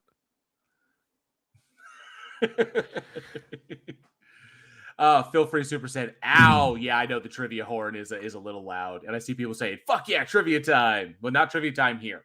But if you get the opportunity, go and check out the bridge. If you want to support the channel further, you could be a channel member. It's only 99 cents per month. It's about as much as I value my content. So please check that out. You get access to all the cool emojis that I've made for you, and of course the channel badge. And then of course there's all kinds of cool stuff that I've added to the Bridge the Divide merchandise store or over Teespring. All those links are down in the description. And of course you can join the Discord. And there's a channel in there for Bridge the Divide. You can come over and engage and chat with a number of individuals who like to have these conversations over in my Week in Horror Discord server. So this has been a lot of fun, dude. Thank you, Xerxes, for hanging out. This is a blast. No problem, buddy. Although I do have to say that I did not know that you can make the channel memberships as low as 99 cents. Oh, yeah. When I made mine, the default was $9.99, and I just left it at that. Really? Yeah. It was the default that it was at. I was like, how low can I go on this? Because it's always been in my mind that education and knowledge and information should be free. And it should be. That education should be free. That access to information should be free, just like the internet. Go out and find it. And if I'm going to be pulling stuff that I've learned and giving it out there, the lowest I can make, I want channel memberships because then I can do emojis. I can give people emojis, and I can do the badges and everything. And I was like, but really, what's the lowest I could justify? It was like 99 cents. It was the lowest I could justify. And I figure if I have like 1,000 channel members, then that makes it worth it. So it'll grow consistently. People who want to support, who will be able to support without taxing their wallets, because it's like literally 99 cents a month. So yeah, well, 99 cents a month, that's all well and good, but mine is obviously worth $1. So for the additional pennies worth of content, head over to King Xerxes' channel. Absolutely do that. I'm not as nice as JL, so if you want to see, you want to come to JL's channel, see Christians get deconstructed, that's fine. You can come to my channel, you watch them get discombobulated. I love it. Fantastic. All right. Well, excellent work. Fantastic stream. Thank you, King Xerxes, for joining me. Thank you to everybody in the live chat. This has been an absolute blast. As always, I am JL. This is Bridge the Divide. And be safe, be excellent to each other. And together, we can bridge the divide. I can't wave, but bye. Are you waving? I'm waving.